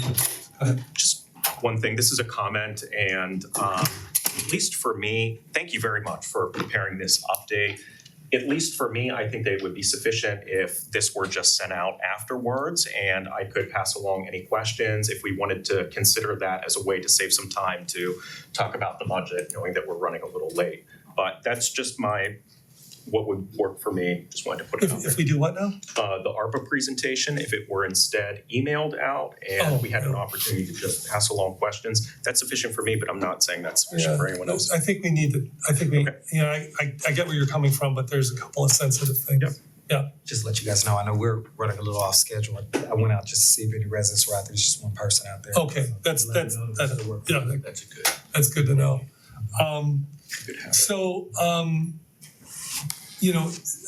I don't know if anybody came up with a question that hasn't been emailed or asked verbally. Yes. I think we need to do two things. I think the first thing is, it was very, very clear that there's not enough comfort on this council to pass the budget as presented, which puts us into a mode where at this late in the season, we have to do a temporary budget to get us into next year. And I think we need advice from both the law department and finance and how that's gonna work. I think that's the first component. I think the second component is, what's the process here on out? There's a couple of us that was mentioned that was a certain level of uncomfortableness because we don't have the 2023 audited financial statements. There's still a lot of questions that we haven't, I haven't received any answers, or maybe there's answers out there, but I haven't received any answers to at least to my questions. And Addie's done a good job cataloging all those on the website. Those are gonna have to be addressed. So I think we need to have some firm timeframes on when all these things are gonna happen, and someone has to plan that out. So your first point, I agree. It looked, to me on Thursday that there was a lot of uneasiness by the majority of council passing this budget. On your second point, to me, like, I have thought about, like, okay, what could we do, to next year to make it better and all that, but I was process. referring to 2025. When are we gonna get the budget passed? Is it gonna be in January 2025? Well- When are we gonna get our answers? What's the meetings look like? How's that gonna work? So, Director Hannah, what do we know about using temporary budget as an alternative? Well, as council knows, I think it is done. The statute that controls is ORC 570538. which says that on or about the first day of each fiscal year, the taxing authority shall pass an appropriation measure, and thereafter during the year may pass supplemental appropriation measures as it finds necessary based upon the revised tax budget or et cetera. If it desires to postpone the passage of the annual appropriation measure until an amended certificate is received based upon actual balances, it may pass a temporary appropriation measure for meeting the ordinary expenses of the taxing unit until no later than the first day of April. Unless you're Cincinnati, in which case they have until October. It's in the statute. But so typically what you'll see is if a temporary budget is utilized, it extends through the 31st of March. So that is an alternative, and, you know, just keep in mind, everybody, you know, we have Charter Review Commission stuff we're doing in this winter and maybe hopefully not too deep into the early spring. And this would add another layer. I mean, you know, we would have, I would assume more meetings and, but the first step would be that I would assume we'd have to give some direction to the law department about what we want them to do if they were to create legislation for a temporary budget. I mean, that just doesn't happen, right? You'd need some direction from us. No. Yes and no. I mean, I think that the law department function in connection with that measure would be principally related to preparing the cover vehicle. You know, it's a short ordinance providing for the adoption of a temporary budget. The determination of the numbers used in the attachment to that cover page, I think, is a finance function principally, and is the more challenging part of the process. Mr. Phelps, do you have any experience with temporary budgets? I do. They have alternative budgets that you pretty much do. It's, for lack of a better term, it's a forecast/budget. But they do that in the private sector. I mean, we can go around the room and just see what everybody wants to I do. wanna make sure people get paid, and I wanna make sure that we pay our vendors and pay our contract commitments. Those things need to be taken care of. No question. I think that that's what I would want to see with a temporary budget if we were to pass one. I think that it would also be helpful to learn the status of the questions. Councilman Posh's questions were shared by a lot of folks, so I'd be interested in learning how soon we might be able to get that. I also shared my interest in seeing some of the known expenses folded in. That would be something that I'd be interested in seeing. And then also to your point about wanting to have like a high level understanding of what, you know, we could expect. Maybe it's the case that this could be done by the end of January. Yes, we have until the end of March, but maybe it's the case that we could do it sooner. So having some level of high level understanding, some consensus, I think would be important before moving on it. Councilman Maddox. I'm focused on passing a robust budget so that we can go in with a strategy.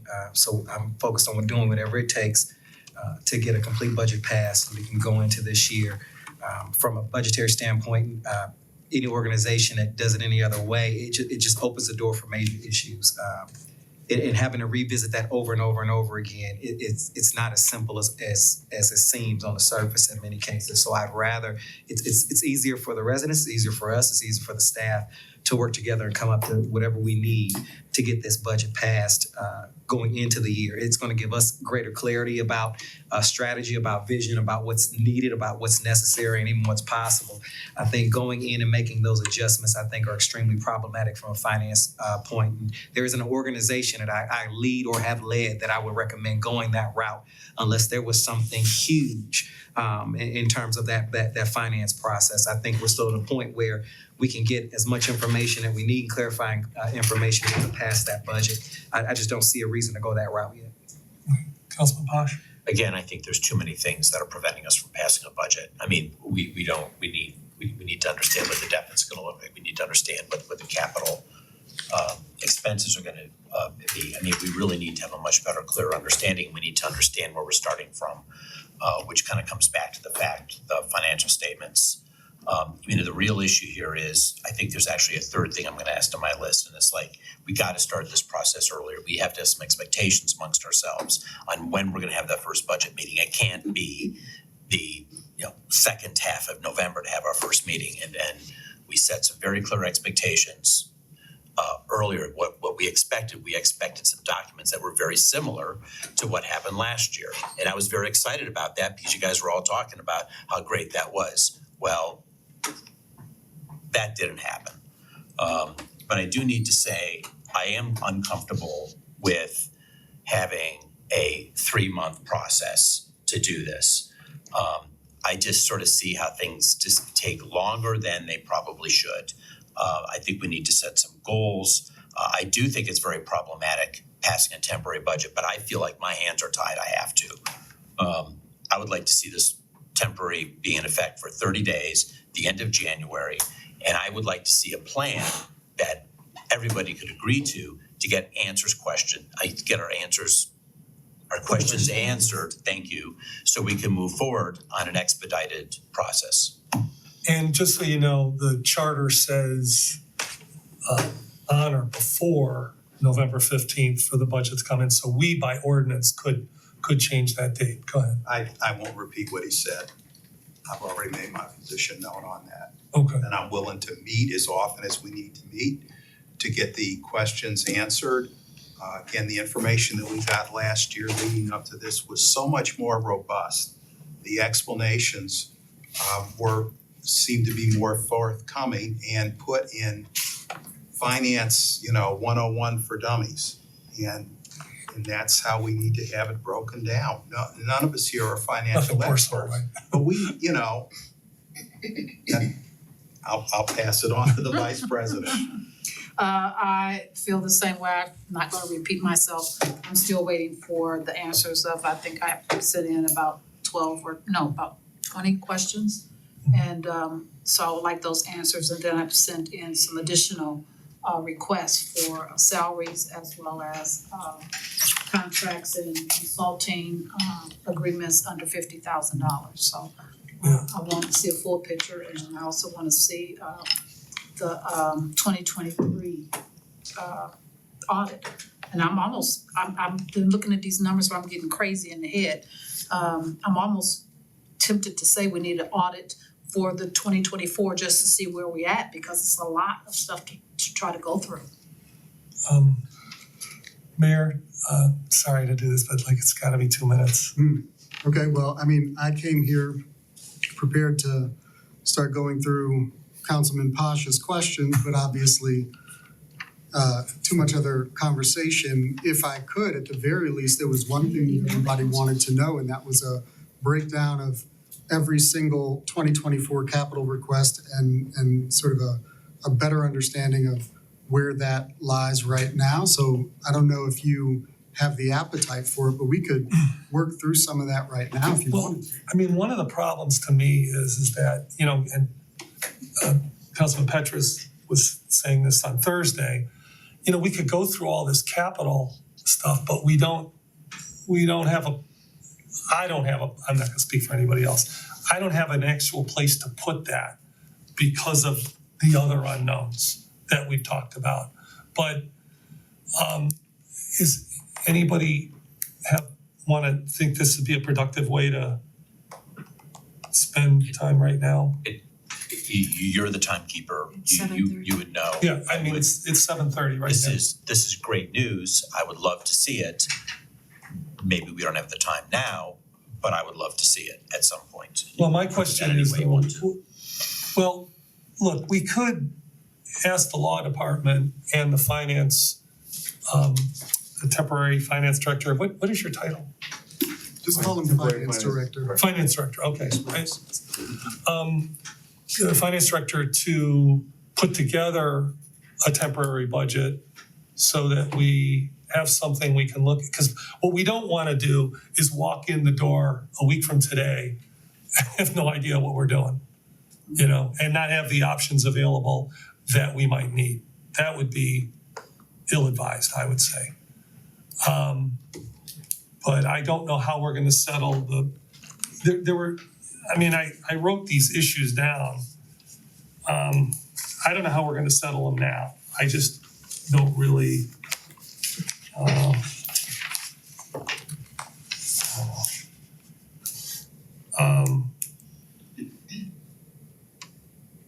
you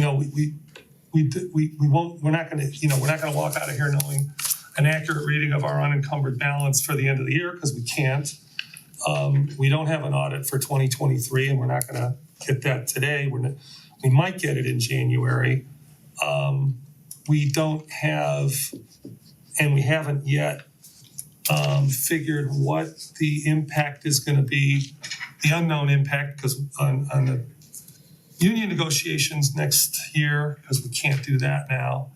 And we haven't budgeted for, I mean, they're not budgeted for, there's not like this place in the budget where where something's set aside as a contingency. Because we're already $900,000 over without a capital budget and without these other unknowns. So, And we didn't even add in the $200,000 that Director Zamps asked for too. oh, you mentioned that. Yeah, for the zoning that we all talked about for Yeah. different housing and things. That's yet another, He mentioned it at the budget hearing, but it wasn't put in. right. There's an easy solution regarding the negotiations. I mean, you just put a star in the budget, you sort of know that it's out there, you have a rough idea of if it's a 5% increase. You don't necessarily see that in the budget, but you know if there's a 1, 2, 3, 10, 50% increase in salary, you can quickly do the math and see what the deficit is, how it's gonna impact the deficit. So, I mean, it's, Or even use, another contract that we've recently done and just kind of. Usually the salaries Yeah. mirror each other. right. Mayor, is there something you can do kind of quickly? For what exactly? Just any information you want to add? I can try. I can reiterate what I said last meeting, talking about projected ending fund balances. If you're talking about the general fund, we're looking at $20 million. Okay. Ending balance at 12/31/2024. If you're talking about all funds, we're looking at, let's see, 54.8. This was something that people asked about. Okay, does that illuminate anything for any of the council members? Okay, well, that is the information that was asked for. Okay. Okay. If there's more information related to projected ending balances for various funds, I'm open to taking those questions so I can provide answers. Did you have a question about those numbers?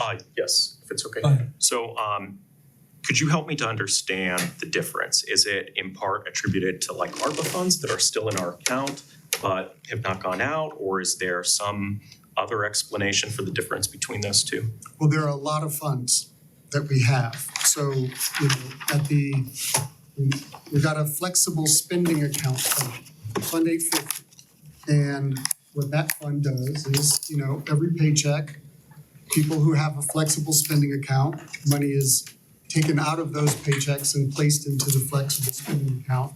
And then when people use that money for healthcare related items or services, that money is then taken out of that flexible spending account in order to pay for those things. So any balance at the end of the year in the flexible spending account fund will also be reflected in the all funds, unencumbered, unexpended funds at the end of the year. So that would be a part of that $54 million, 54.8. We've got a police memorial trust, Fund 809. We've got the top of the hill TIF, for instance, Fund 260, so on and so forth, that will potentially all have unexpended funds at the end of the year. So all of those other funds, the general fund is one fund of many. So, if the general fund has, and I don't know how deep we don't have time for sort of even a really surface analysis of fund accounting here, but ultimately the general fund is sort of what we think of as our main fund that can be used for pretty much any purpose. But there's like another $40 million on top of that or something like that. So in this case, we've got about 34 million in addition in a variety of other funds, some of which are enterprise funds, some of which are, special funds that are for particular uses. We've got a law enforcement fund and a drug enforcement fund. We've got, a police facility improvement fund, that's Fund 213. Those sorts of things. We got a street construction maintenance and repair fund. Those other funds that are expected to expend dollars for particular uses. We got a police pension fund and fire pension fund. We've got, earned benefits fund. We've got our tree fund and our street lighting fund. Those seem pretty obvious what they're for. Yeah. And we may have unexpended balances in those funds, and that's what accounts for the additional money. Now, the general fund, with an unencumbered fund balance at the end of the year expected to be north of $20 million. And again, projection. We don't know until we do the budget wrap up. At some point this month, we will stop allowing POs, purchase orders, and we will sort of cut that off so that we can then begin the work of verifying exactly what our end result at the end of the year is going to be. We do this every year. Okay? What's the And so deadline, sir? I'm sorry to interrupt you. The deadline for your cutoff. generally, I think we do it maybe a couple weeks, like before the end of the year or something like that. In any case, so that accounts for the difference between all funds and the general fund unencumbered balance. Again, general fund will be ending the year with $20 million unexpended in that fund. A variety of other funds have a variety of other numbers. Again, just a projection though. I don't know if there's anything more about sort of that unexpended fund balance that will inform council more about this process or the 2025 budget, but I'm open to further inquiry about that, and I would be very happy to provide as much clarity on this as I can. Well, we're gonna have to move on, and I think we're gonna have to give some direction here to Councilman Pash. Why don't you keep it short and we'll. There's two things. There's this, how we're gonna move forward with the temporary budget, and there's this whole set of questions about what the fund balances are. So my question 8 regarding, just answering what you recently said, this is last year's budget, this is this year's budget. This has 2 extra columns on it that basically has a starting balance and an ending balance for every fund. Again, I detailed this in question 8. This current budget that we received doesn't have the projected starting balance and the estimated ending balance. So we need those 2 columns brought in. It sounds like you have that information if you're going through it on your phone or your computer. But if we can just get like was provided last year on pages 20 and 21. And if you can put them back in pages 14 and 15, which I detail, that gives us a clear item of how deep we're taking money out of our reserves to fund a deficit. Because it sounds like there's gonna be a deficit, but how much are we comfortable with? And we need to see how much we have in the bank. So this will tell us how much we have in the bank. And it is all estimates. It's not the end of the year, but I presume it's the best information that you could have.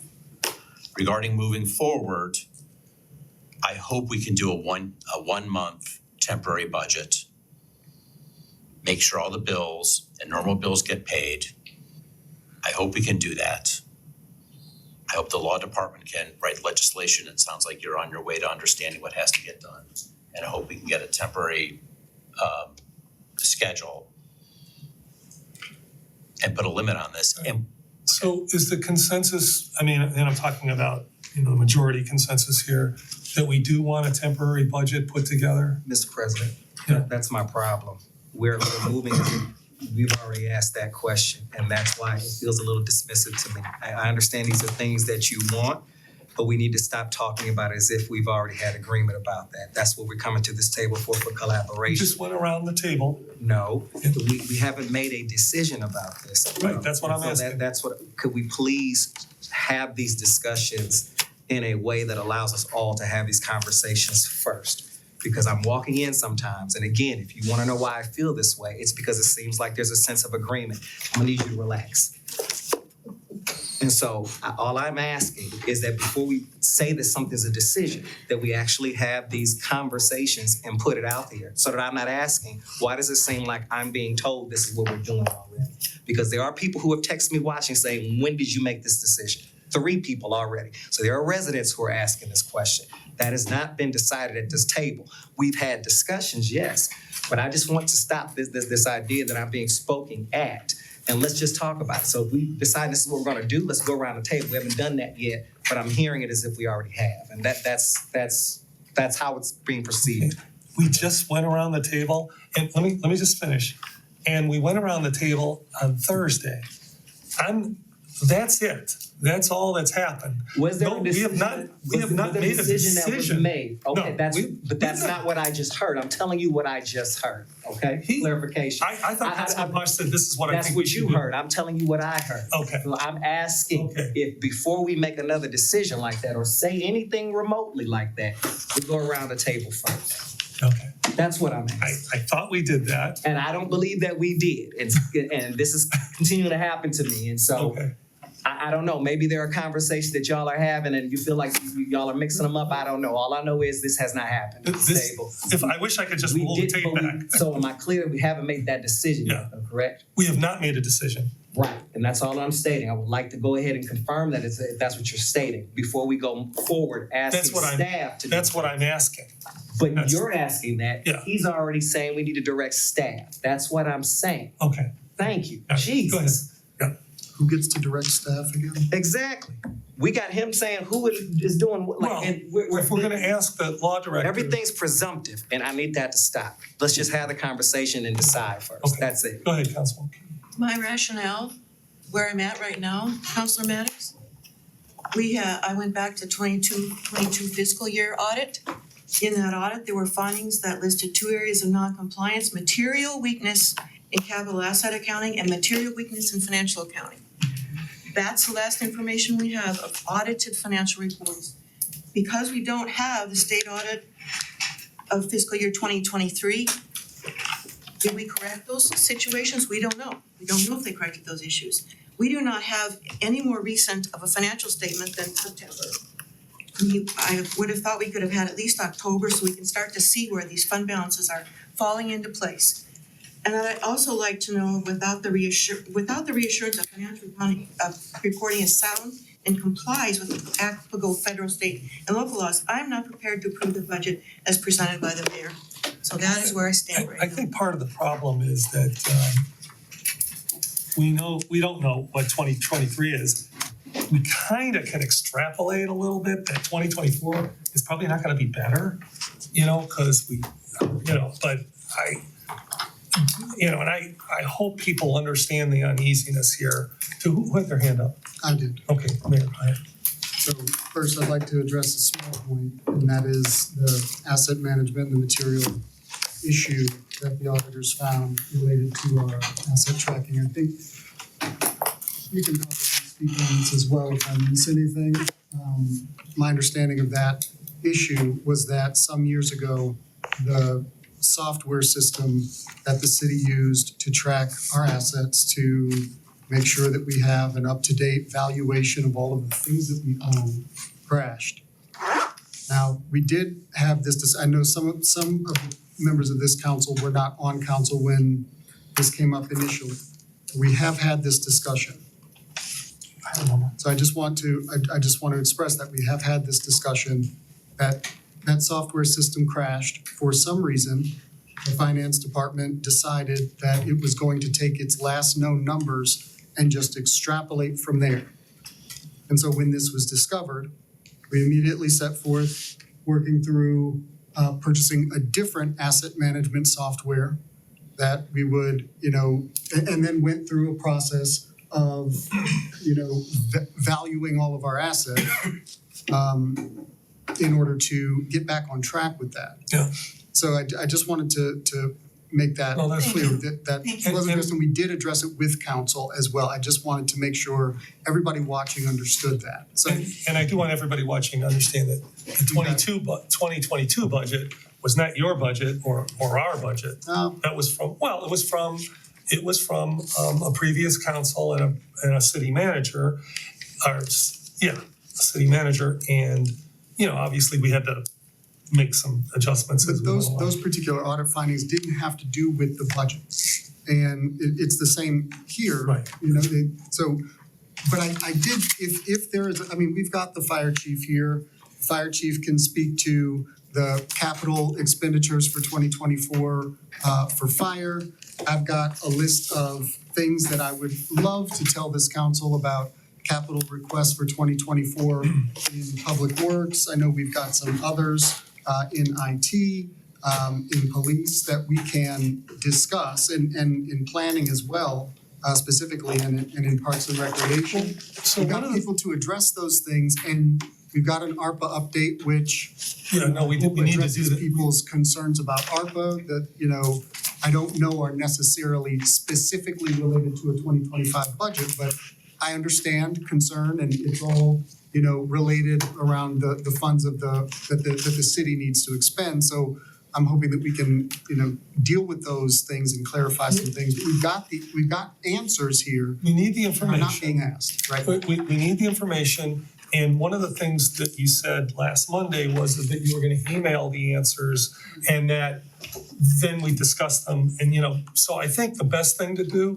is email the information now, and we can look at it on the 16th. And we do need to go over, there's two things we still need to, there's three things we need to do. We need to go around the room and see what it is, get a consensus of, temporary budget, yes or no? Yes. Yes. No. Yes. Yes. Yes. Yes. Can I ask council a question about the creation of that temporary budget? Is there a particular council member that will be spearheading the creation of those numbers? Because I'm assuming council, it has a particular idea of what it means when it says it wants a temporary budget. There's a 30-day, or there's a 3-month, or there's a something. Yeah. But if council is making a policy choice here as the budgetary authority. Yeah. And especially considering the actual language That's in the our next code step. and charter. And it is council's responsibility to even come up with this ordinance in the first place. My question is, who on council is crafting a temporary budget and introducing it? Well, before I ask who, how does everybody wanna approach this? Before we get to the who, how? I mean, any one of you could, I suppose. Do you want to do it 1 month, 2 months, 3 months? Do you wanna have a finance committee meeting this week to come up with a particular way forward? Two thoughts on that. First, if council members, if we set a 30-day deadline and council members are not getting the answers that they requested and the ability to do follow-up, and that time lapses, then what? So I don't know how to address that. The second thing is that I don't know that we have the expertise on council to be drafting that kind of legislation. If it's something that the law department can't do, then we need to hire a municipal attorney to assist us in drafting that legislation in order to pass it by the end of the year. If it's something that the law department is not able to do, and I hear the mayor's telling us it's on us. No, I'm asking if council is choosing to spearhead this, then I'm waiting for council's contribution to what that looks like. Well, I'll just speak for myself. I was assuming that the law department could assist us in that, but if that's not the case, then Well, it would be the law department with the finance director. I mean, I'm sorry, you go ahead. No, that's fine. That wasn't for me to say. I don't recall saying that the law department wasn't able or willing to assist council in preparing a temporary budget measure. We're absolutely able and willing to do that. The tricky part of that process, though, is in populating the spreadsheets and attachments and tables that lay out the finances. That's not a law department function. Now, the charter contemplates a budget submission that includes a breakdown of expenses and revenues for the year and by month. I would think that council would want to consider what that first 3 months looks like, or 1 month, based upon the information received, and would develop that working with finance and law in that way. Because there may be expenses that are front-loaded in the year, that are time-sensitive or based upon the calendar rather than just being strictly amortized across 12 months. We can and will help with any of that. It's just, I want to be clear, though, that the specific development of the financial budget is not a legal function. That's all I was saying. And I'd like to point out that the actual work that it would take to divert from a year-long budget in order to put together a reasonably well-crafted 1 month budget with all of the potential purchases that we would be making potentially in January, but for things down the road throughout the year, or February with absolutely no ability to enter into or start negotiation of contracts or purchases in the month of January until we get to a different place where I guess we can have a conversation about, questions related to how we deal with deficit spending on a policy level and what is an appropriate level of reserves to have, which is a policy discussion that thus far this council has not had. Thus far, this council has not proposed and is instead bringing it up during a budget process. Now, we can have that conversation. We can absolutely create a reserve policy just the way we did at the county. We can do that.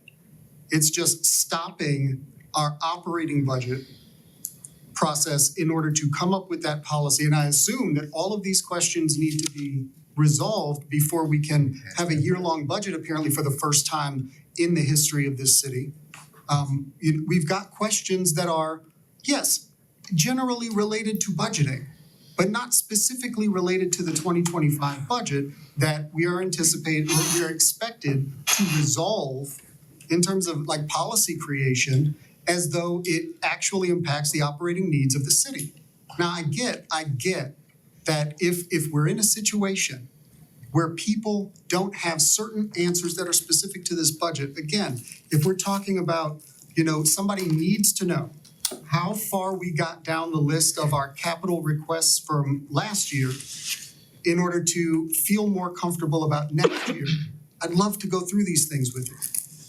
Right? We can talk about that. And I think that was sort of the point of having our directors here so that you could go through these things in a public setting with the people watching, and we together could make some determinations about whether or not we are going to add additional capital over and above the, 18 or so million dollars that we're going to be putting into facilities next year, so on and so forth.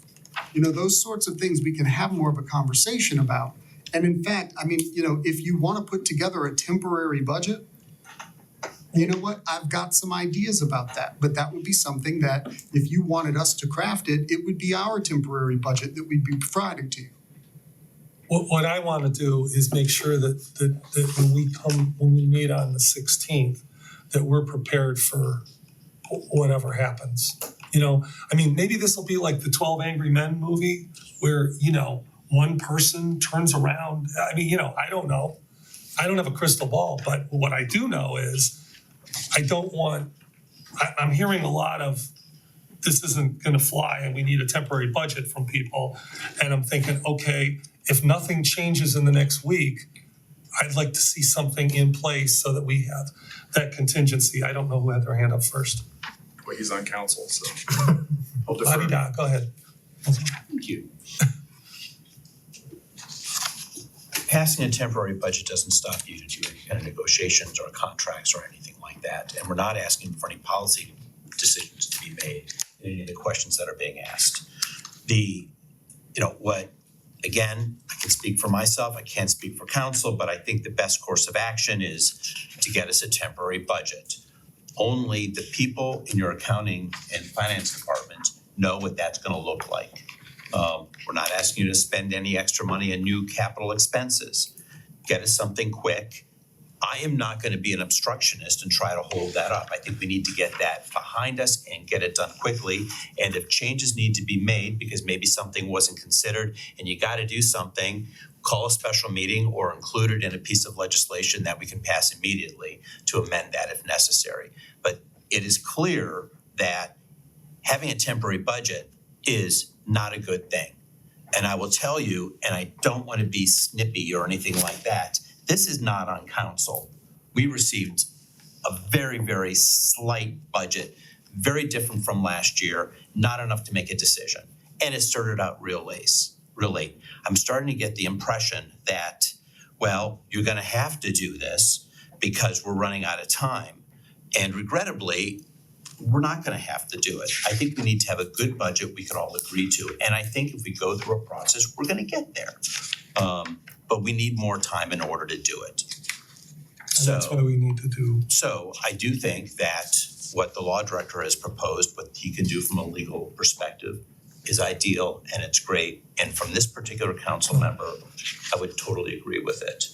I would hope that we can put together some fund numbers, and even if it's taking the current year budget that we have, 2024, and dividing each column by maybe a quarter or something like that, you'll come up with some formula, I'm sure you're good at it, and give us something, and we know it's gonna be a temporary item. We just go with that as a starting point. Well, I hope that's true. Go ahead. And so, Mr. President, all I was gonna say is, there was discussion earlier and, there was even a very specific going around the table, which is fine. But the ordinances contemplate the ability of each member of council to ask the law director to prepare legislation. You've adopted some additional working procedures, which I think are good and seem to be working, but I'm very comfortable listening to a discussion of council in a committee of the whole, and even without a tally, being willing to offer what I think I'm hearing is being asked of the law department. What I heard tonight is a temporary budget document with additional information needed for consideration and discussion. I think what I also heard was that the majority of council is looking for a 3-month budget, the maximum under the law, rather than a 1 month, which I think would probably be. Councilman Cobb's, his comment about what will we do, 30 days, Right. I don't have an answer for that, so that seems kind of obvious. So those are the marching orders I understood from this discussion, and I just wanted You to. don't have to march, but So is our assumption that the finance department is going to stop working on the current budget and do this work? Is that our expectation, or because I'm not hearing that from the administration? And it sounds like you just got a suggestion or directive again, and so that's my clarification about this process. I think we need a clear understanding about what we're agreeing to. Again, I strongly disagree with this temporary budget. I think we're better off getting clarification. I don't think that there are these huge outstanding things that we can't have a meeting and get through. I think, I guess that's just my question is exactly what that looks like. Because as a council, who do we think we're directing and what are we directing them to do, and exactly what does this look like, I guess is my question for clarity. Because if an administration is saying that they feel like they're presented this budget they want us to approve, having staff go back then and create a 3-month temporary budget when they've already invested this time into that, doesn't sound like it makes a lot of sense for me as an executive leader. So I don't know what our expectation is for administration, I guess, and for the finance department and what that looks like and what we're expecting to be created. Or if this council is going to need to, I guess, expend some more funds getting someone else to do this. Because I don't see how the finance department in its current setup and makeup and what it's trying to do now, and based on these requests, is going to be able to pause that to do this 3-month budget and continue to work on the full robust 2025 budget. I think that's a tall ask, and I just don't see it. Yeah, well, And I wanna pause this because this has been said at this table several times. I understand that there are members of council that do not have a finance background. That is not my testimony here. So I'm doing this from a place of experience, not just from banking and finance, but executive leadership and organizational leadership in terms of looking at that budget and multi-million dollars, and you're gonna put yourself in a risky situation if this isn't done properly, is what I'm stating. I think every time that the committee of the whole asks the law department to do something, they usually have to probably interact with somebody in the administration. You know, usually we don't just ask them to do things that are, so, I mean, I'm not saying it's not a big ask. I think it is, but it's not an abnormal ask. Go ahead, Councilwoman. I would like to say to Councilor Maddox, to question our experience at this table when we're trying to get answers to questions that we don't have. The answers is unfair and is judgmental, and I wish you would stop doing that to us, please. And I wish that you wouldn't assume that because you don't understand something, that something nefarious is happening with this administration. I never said nefarious. I'm trying to understand how these journal entries work, for instance, because that's my background, sir. And that is where I'm coming from, is you are saying that we don't have the expertise and you do not know anything about me. That's all I'm asking. I make my decisions based on the information I can get a hold of. Yeah, so let's try to keep this not personal, because it isn't personal, and it is, and you know what, a lot of things can go, look at this year, okay? Let's be honest about it. We haven't had a finance director, the interim finance director left. Mr. Phelps, thank you, been here 5 days. I mean, this is not the perfect place to you know, I understand why we're here, but there are gonna be questions when and it's gonna be rough going when you have this kind of a situation. I think that it's probably the case that everyone at this table would prefer for a budget to be passed this year. Sure. But the reality is that what was presented to us, the drafted budget, paints an incomplete and inaccurate picture. And there, for example, the cost of living adjustment increase is included because we know that that's an expense that we're going to have to cover. And it's not necessarily something that we know exactly how much it's going to cost, but we're estimating it, including it, because we know that we're going to have to pay for it. And there are likely millions and millions of dollars of additional expenses that we know that we're going to have to incur that are not in here. And so I cannot vote on this whenever we know that there are additional expenses, millions of dollars of additional expenses that we could estimate and include. And so that we do it right, I'm supporting the idea of a temporary budget so that we can put the time and effort into working towards something that gives a complete and accurate picture that we can all vote on and that the residents understand what is going to happen. Some of this is getting into like a council comments kind of thing. What we need to do, we have a consensus that we would like the law department to prepare a temporary budget, and we need to give some kind of direction. Is that what we needed, like some type of more specific direction about that it should be? I think we have a consensus that it should be 3 months, for 3 months. And I mean, at least the majority of us. So what else do we need to do? Well, I was just gonna say again, I think there's a distinction between developing a budget and developing a budget ordinance. That's what I meant. Okay. I'm sorry. Yeah, yeah. Is there anything else we need to do? No, I think we know what we need to know from council. Okay. Last thing, we gotta move, Are we clear that the finance department is gonna prepare the temporary financial piece to the temporary budget? well, it serves at the pleasure of the mayor. Would you like to ask me? Well, I wanna make sure that that's what we're asking for, but eventually, yeah, I'm hopeful for that. I'm hopeful for an affirmative answer. How about this? You and I we're scheduled to meet on Wednesday, yeah? We are scheduled to meet on Wednesday. Let's talk about it then. Is that okay with you? I can get a better understanding of what you need. I can bring some information to the table. We can have a conversation about that and maybe we can work together on this. Well, I don't know that I'm comfortable with that, because then we don't know whether or not we're gonna have the legislation in place in case we need it. which is, I mean, we're which is all my looking for concern. more clarity. I would like some as well. And so I think if we don't have time to fully flesh this out right now, and we do not, especially since we don't have time to even get to Mr. Posh's questions, then I think that Mr. Posh and I can speak offline and come back to council with more information. I don't have a problem with you speaking, I mean, if that's what the two of you wanna do. I have a problem with not making a decision, walking out of here, not knowing what's gonna happen next week. Yeah, I think the question that Councilman Posh was asking was whether the finance department is going or able to assist in that. And I think that that's a question that everyone at this table would like to know. And so if it's the case that we need to have additional conversations, I'm happy to identify time in my schedule later this week. But, you could certainly have a one-on-one conversation, but I think that it's something that would be of interest of everyone and something that we wouldn't want to wait until the 16th to learn the answer of. Oh, I'm absolutely fine with holding more special meetings and having this conversation. I absolutely am. I don't know council's appetite for that.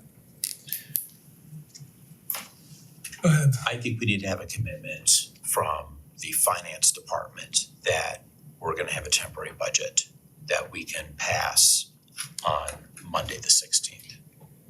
I can assure you, Mr. Posh, that even despite sort of the fact that the administration, would need to work together in order to understand what that even means, in order to judge whether or not we have the capacity to do what you're asking, we would still need to take some time. If you want us to sit at this table right now and say, absolutely yes, you're not giving us the consideration that you're asking for. I know that you have more questions, right? You've got a question about a multi-year capital budget, which I have addressed in a public meeting, but you've got it on this list, and so I was going to address it more, and so we can talk more about that. However, if you are asking right now at this table for the administration to make a determination about our capacity and our willingness to craft a temporary budget that I certainly believe is a bad idea, and I have more faith, I believe, in council than council does at this point in its ability to understand this work if we actually put the work in together. Now, admittedly, and you made it very clear that my approach of bringing potential capital projects to council and getting council's input on this before making it a more cemented situation was not the way to go. That's fine. You spoke that very clearly. I understand you thought that was a bad idea.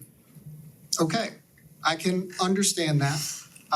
It was a decision we made in good faith, a decision intended to be a more inclusive discussion. However, you don't like that approach. You don't appreciate that approach. I thought we could make these decisions together as 8 members of the elected body that governs the city. weaving words. Please stop interrupting me. Thank you. So I'm not trying to put words in your mouth. Those were words that you stated at the last meeting that you thought it was a bad approach. That's fine. Okay. What we can do at this point is attempt to get you the answers that you need in order to pass a 2025 budget. Right? Now, if you need for us to create a capital reserves policy in order to feel comfortable about a 2025 budget, then we've got a different conversation. You understand where I'm going with that? I need to know a topic that we're on right now, because the topic is now switched to a full fair, what is gonna be the full 2025 budget. It's no longer the temporary Right. budget. So are we talking about the temporary budget, or are we talking about the I think we've made ourselves talking clear about what we want. That you And can then- either have enough information to feel comfortable about a full year budget, or you are not interested in passing a full year budget and you will pass a temporary budget. That is my understanding. I will- No. Here's what I'm saying. I'm saying, I don't speak for all of council. I'm saying I would like to have both options available for council on Monday. That's what I'd like, and that's what I'm asking for. So And you'd that's like what I you'd like a think, temporary budget next Monday. correct. Correct. And I'm not saying that the other budget is dead. It sounds like, cause whatever you can do this week, do it. You know, I mean, you said I would love to see those emails come because that's what, you know, this gets into this whole thing about how we deal with information. And, you know, when you say this is what we're gonna do and it doesn't happen, and then starting at 7:30, or I'm even looking at the right clock, you know, we start a new conversation where nobody had information prior, it's just tough. I mean, we keep advancing you information. This is what happens. I got 2 emails about budget items from the 25th of November that have not been addressed. I've not gotten anything back. One is on a police mini station, that you have them in your inbox somewhere. Police mini station for Noble Road, and the other one was for, write this down. For what? Was it for Kane Park? Yeah, for the Kane Park information. And you know, revenue and expenditures.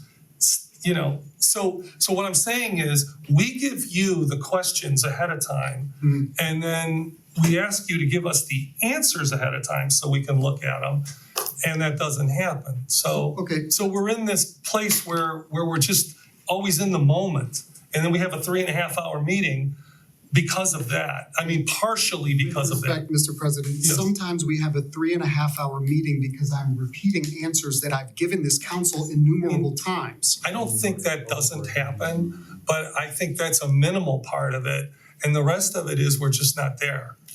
You know, but I think we've said all we can really say about what we'd like to see happen. We can't, you know, we can't force you to, you know, make the finance director interact with the law department and put this together, but that's what 6 of us would like to see happen. We have to be very, very clear apparently. So there's 3 items, okay?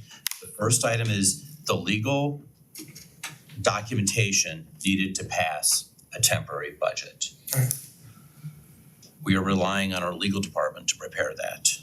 And then there's the content. Item number 2, we are dealing with temporary appropriations, which is gonna be a temporary budget that's gonna get us through 3 months. Yeah. We need to rely on our finance department to do that. We have unanswered questions regarding a long-term budget for the entire year of 2025. We need those questions answered. Once those questions are answered, then we can figure out a plan of how we're gonna work together with the administration to get a budget passed that's gonna be the full year 2025 budget. Right, those are the 3 things. If I could, so regarding your second point, if I heard correctly, there might need to be some directive from this council on what the inputs to that second item are. Because, for example, we heard that some items might be front-loaded in the year, and so providing direction on what we would like, whether it's, you know, 1/4 of the budget from 2024 or something different to inform what should be in that. I think that that's what I heard. Is that true, that we need to provide some guidance there? Well, we don't, That's not what he said. we don't know what's front loaded. The only people that know what's front loaded are the people in our finance department. So if they need, what I would do, just out of simplicity, is I would take all the numbers and I would, you know, divide them by 1/4 and just give them, and we'll appropriate a small amount, just enough to keep everything working, garbage being collected, everything that normally gets done by the city on a monthly basis. And if something needs to get passed, we'll do it immediately. We'll get the request and we'll do it. I mean, that's the idea, every perfunctory function, yeah. I have several concerns. The first is that your directive is that they have a week to do this. The public has heard that there haven't been responses to emails. Some of those emails came in an hour before council meetings started, and I think that's important for the public to know. And that they were looking for answers after. We can stop looking confused because I have them. So That's not true. Share them between us, So- please. That's I'd not like to true. see that. 3. That's not, My question is, if the council is stating that it doesn't understand finance, how is it going to do this portion enough to give directions to another group of people and have decided that it only takes a week to put the budget together? So I guess I would like to know, where's that timeline coming from?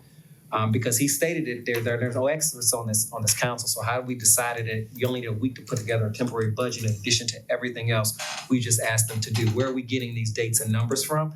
Because where I come from, you don't just toss something out because it's how you feel or what you would like. There has to be a process in place. And last I checked, in terms of everything they have going on, I'm not quite seeing how they're gonna do that by next Monday, even if you made this demand of them. So I guess my question is, if we're gonna give timelines, at least give me some kind of clarification on where did you pull that from, or where are we pulling this from?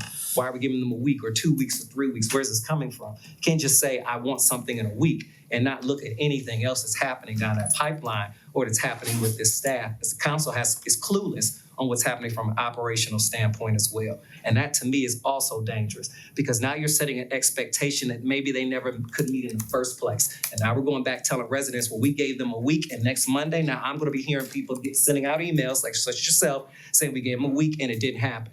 And maybe that wasn't fair in the first place. And so there's a lot happening at this table, a lot of assumptions being made. So if we're gonna throw out dates or times or expectations, let's put some processes or get some understandings around this and some agreements. But I think that it's crazy at 8:16 at night to tell them they've got a week to come up with this temporary budget, and you're discussing right now what you even think is going in.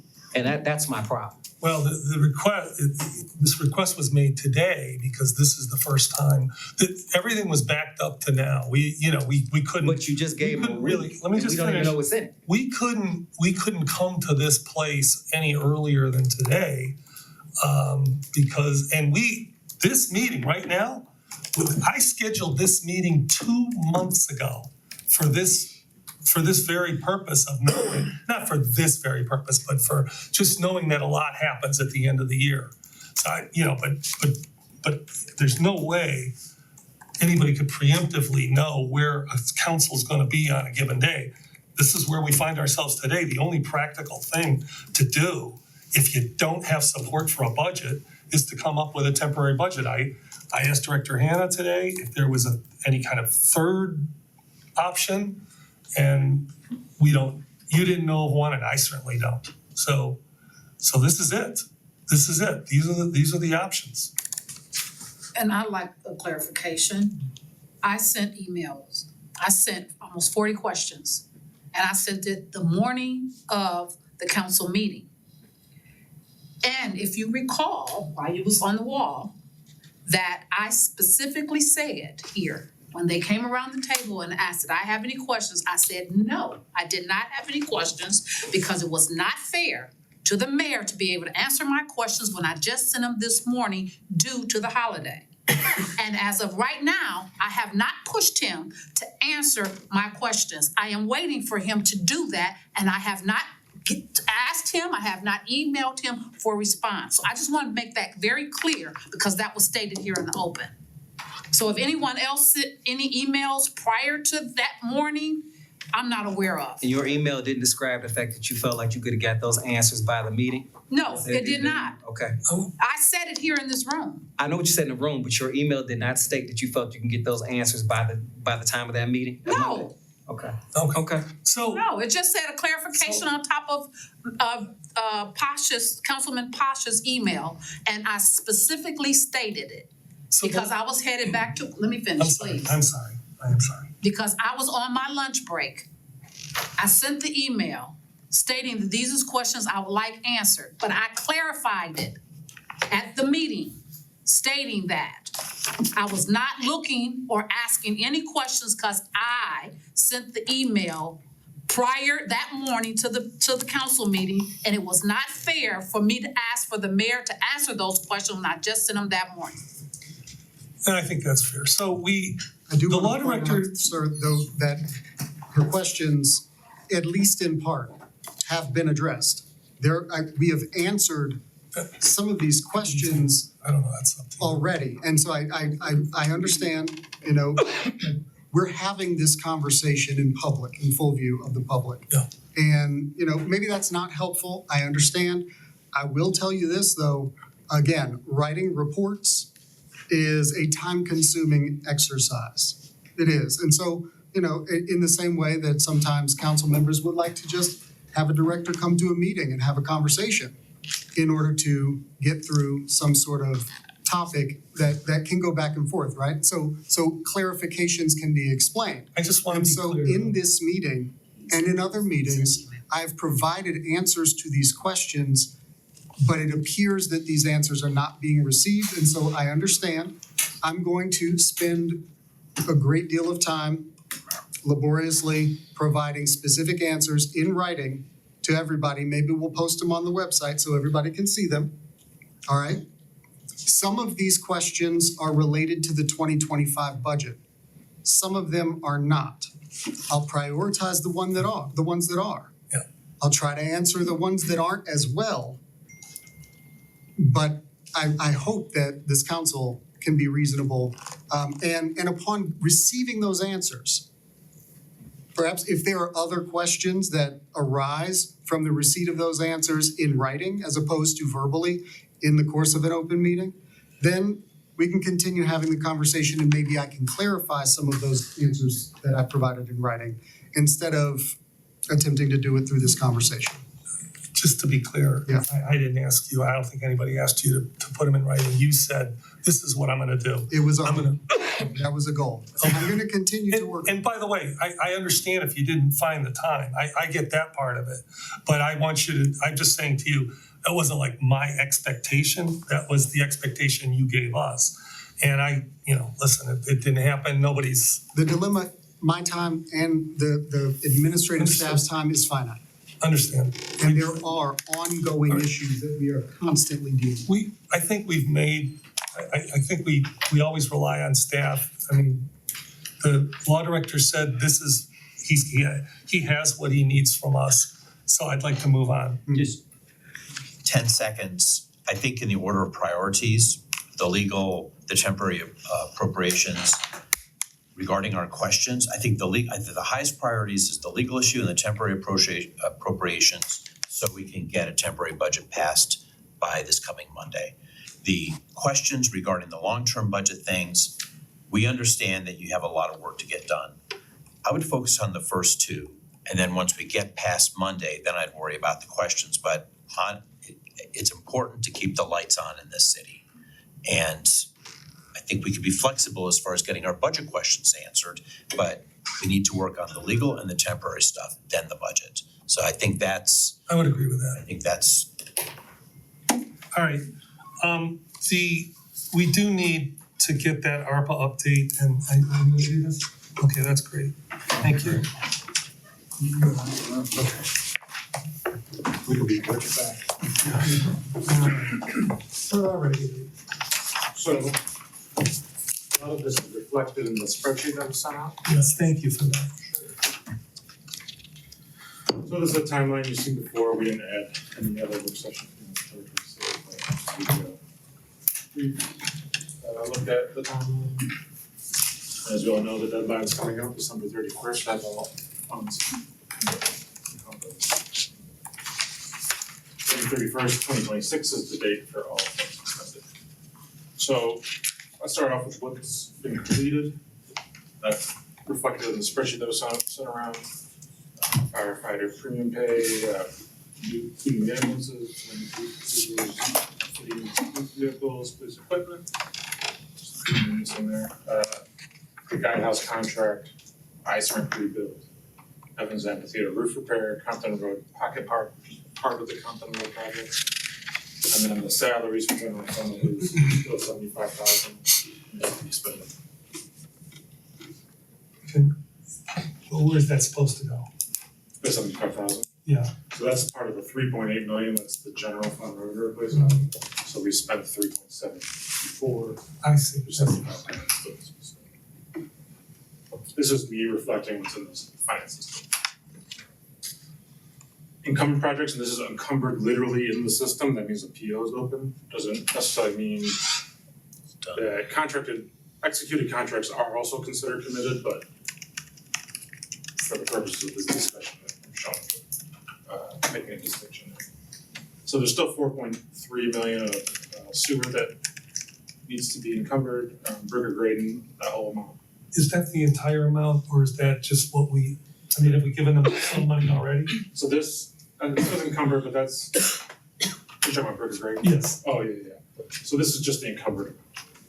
there's Total. an expense amount, but it's on the spreadsheet. Yeah. That's the total, the first contract plus the additional. Okay, got it, thanks. Surveillance cameras unencumbered, Coventry parking garage, just the engineering, I think the Coventry garage itself is at the bid right now. Onyx parking garage is encumbered, Denison Park pickleball courts.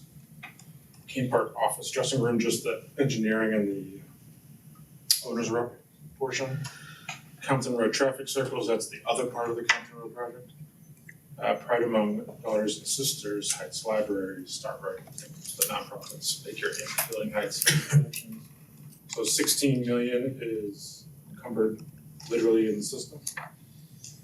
Now, all these projects, contracts are executed, they're just not entered into the system yet. So if you add more like 1.6 million, Denison Park pickleball court construction, healthy homes and lead-based paint hazards, home repair program, which is the similar to the CDBG program. Taylor Road traffic study, Noble and Taylor Road streetscape design, including the CIC, Benjamin Rose, Chesed, Culture Kids, Chesed, sorry. Heights Arts, Coventry Village Sid. These are projects with pending contracts, so the contracts aren't executed yet, but they're being drafted or negotiated. Denison Park turf field replacement, that's coming to council tonight, I believe, right? The electrical upgrade for the scoreboard, King Park seating replacement, it's tonight, I believe, right? Sound, light, and video upgrades at King Park, the lead clearance and cleaning testing, so we have the results of the RFP or RFQ. RFQ. So that's just getting them into the contract form and executing. Down payment assistance and home maintenance, those are tonight.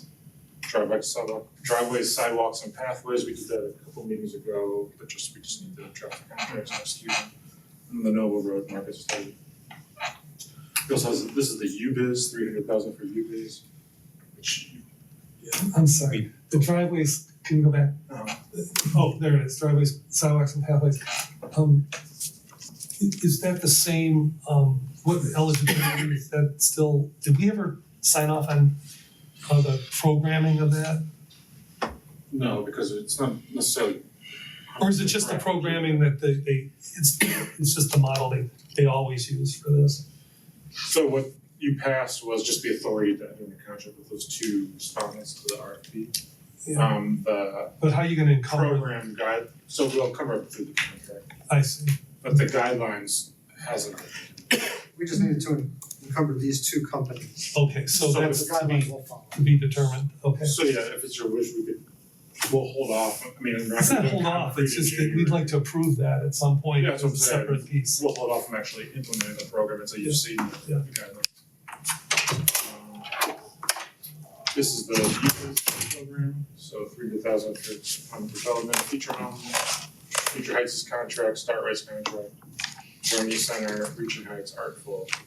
Now this is the 75,000 for the general fund revenue. So these are the ones that we should all be focusing on. Remainder Sewer, which they're out to bid now, they'll be under contract, and Director Klinskel communicated that there are some contract admin agreements that need to be brought before council at the next council meeting. So the rest of them, I believe, we have bid authority and award authority, we just need to sign the contract, but then we also tell council, I'm not sure, we communicate with the bid award. You don't have to approve anything, but we let you know that. Cape Park dressing room, same thing. Bid openings on 12/23. Cape Park Village Strand, similar thing. Same process. Yeah.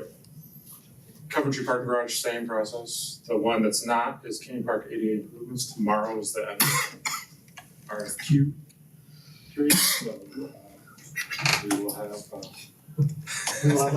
legislation ready for the That's second. sweaty. So in summary, 7.7 million is completed, 16 is encumbered, 1.6 is about to be encumbered, literally in the system. Projects of pending contracts, these are also about to be encumbered, but it's maybe a week later. And then these will be done before the end of the year, those 1, 2, 3, 4, 5 projects, or 5 categories, I should say, by the end of the year. So I feel pretty confident. I feel pretty good. We all should feel, we should all pat ourselves on the back a little bit. Thank you. Because I don't think we're leaving. Not yet. Not yet, right, because you know, we do have 2 more years to expend the funds and there could be something that causes us to utilize every single penny, but it looks like we are on the track to utilize So- every single penny. Yeah, I mean, let's give props to Chris who did the bulk of the work Yeah. and Director Hannah and the two of you. I really appreciate this. This was a lot. The only thing, I did ask this in private, I do want to ask it in public, because we meet every other Thursday with leadership in the law department. If for some reason something doesn't get encumbered, is there a way to roll this into revenue replacement? We can find more salaries to pay. You know, There's also the potential for change orders under existing Yeah. contracts in public works, for example. okay. So just in case. Any, yes, go ahead. What's the breathing room we have for revenue replacement, so if something just didn't work out? And there's like a $75,000 thing maybe with one of the nonprofits that didn't work out or something. $800,000, it wasn't a ton of money. Yeah, it's We ended up losing some projects that were iffy on eligibility to revenue replacement, so. I'll give you that number, but Well, while you're Feel free. looking, is there also, from what I understood, that there was possibly an issue of a meeting after the 16th, if anything has to happen, so nothing's scheduled. I believe that there was some quorum issues. I may not be thinking straight, but will we be able, is there any need for council to meet between now and the end of the year to make sure that we're spending all of our money?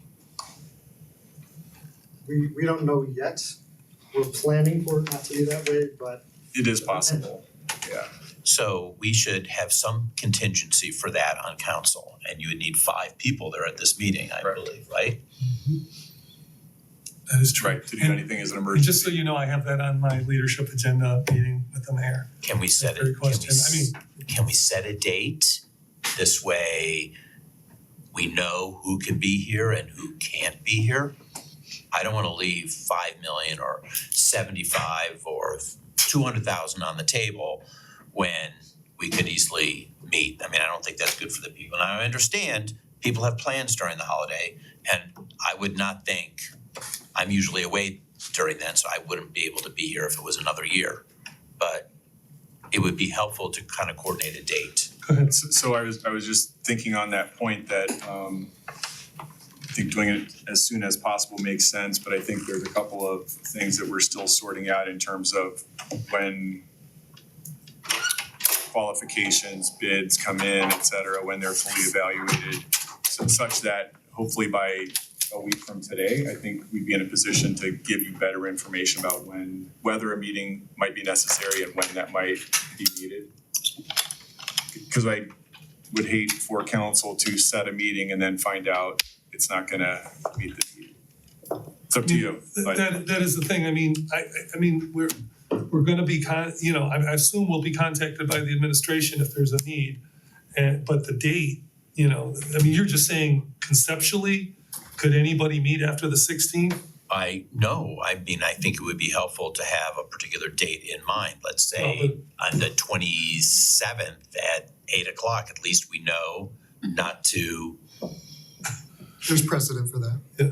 Council does that I relatively. mean, I I remember mean, just a actually- placeholder date, I mean, just as a backup to ensure that everybody's gonna be there. I understand what you're saying, but I think this is gonna have to be if and when. Okay. Any other questions for? yeah, it's about 70,000 revenue replacement. 750? Oh, that's good. And if any of these contracts default, like, somebody doesn't, maybe we're talking about like, a nonprofit that doesn't, they do a quarterly report, this isn't kosher, we gotta take some, what happens? ideally, we would just allocate we would recategorize it as revenue replacement and then just, make sure we have an established governmental purpose for it, which shouldn't be a problem. Because if it was already covered under bucket one, there shouldn't be a issue with finding the legitimate governmental purpose. So that, but the $750,000 is good to have that as a reserve in case we encounter that situation. Okay. Any But other, our goal is to have everything Yeah. that council needs to pass legislation on Monday. thank you very much. I don't think we have committee reports per se, but, is there, anything that anybody wants to bring up that we need to bring up now because of, for the next meeting or for?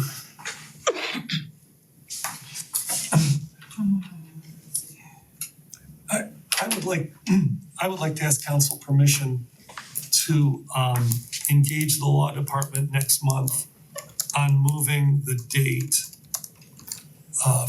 because if we do move the date that the budget is due, we would want to do that in January as opposed to later in the year, because my God, you're asking people to move their schedule. I'm not asking for a date right now. What I'm asking for is a consensus from council to engage the law department regarding moving the date. And then we certainly can discuss the particulars. I'm sorry, the November, it's right now, it's in the charter is November 15th or before. So by ordinance, we can move that date up. And I want to do that, and if we do it, who knows if it's going to fly, but if we do it, we should do it as early in the year as possible. So we can avoid, this and some other possible problems, yeah. I think we ask the administration to give us a date and then we can chew on it. It's gotta be before, I would hope it would be in the October timeframe. But I'd like to hear what the administration has to say about that. Thank you, Council. Yeah, absolutely. But I'm saying conceptually, is everybody okay with me engaging the law department on this? Yep. Is anybody not okay with that? All right. Does anybody else have anything? Let me just see which I wrote down. Oh, you know what, I have one more thing, and I don't know that this needs to be now, but it's short. So, I understand that nobody's moved on my idea of having a police mini station in the Noble neighborhood, but here's what I would like to do.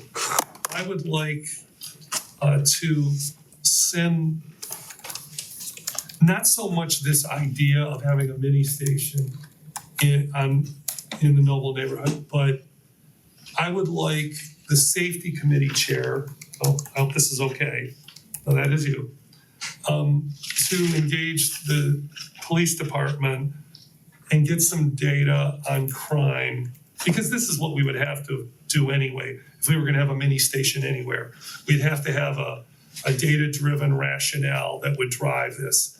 And so I'm asking you if you would, in January or whatever, ask the chief of police to bring crime data to your meeting so we could look at, that would be like step one of, any kind of feasibility for even looking at a mini station before we get into how much it would cost and, all that kind of business. So who's on your committee? I would love to do that, no problem. And then, anything else Does anybody have anything else? Yes. Could we thank staff for being patient and being here this late with us? All the staff and all the, thank you all, yes. I would like to also look into another alternative for the Noble area versus a sub-police station, because they've asked for more of a community center where people can actually go in and get help with writing grants or doing different things that people in that community meeting, so And that would be a kind of that sounds separate to, I understand what you're saying, Yeah. but I. Oh, you're just saying in I'm- addition. I'm right, I'm Okay. saying what I've heard, got it. the community has said what they want in that. All right, and yes, I'm gonna bring up some legislation. I was hoping to Oh, discuss yeah. it. I was hoping to discuss it in this meeting, but I'm gonna wait for new business so we can get going. okay. Then this meeting is adjourned at 8:40.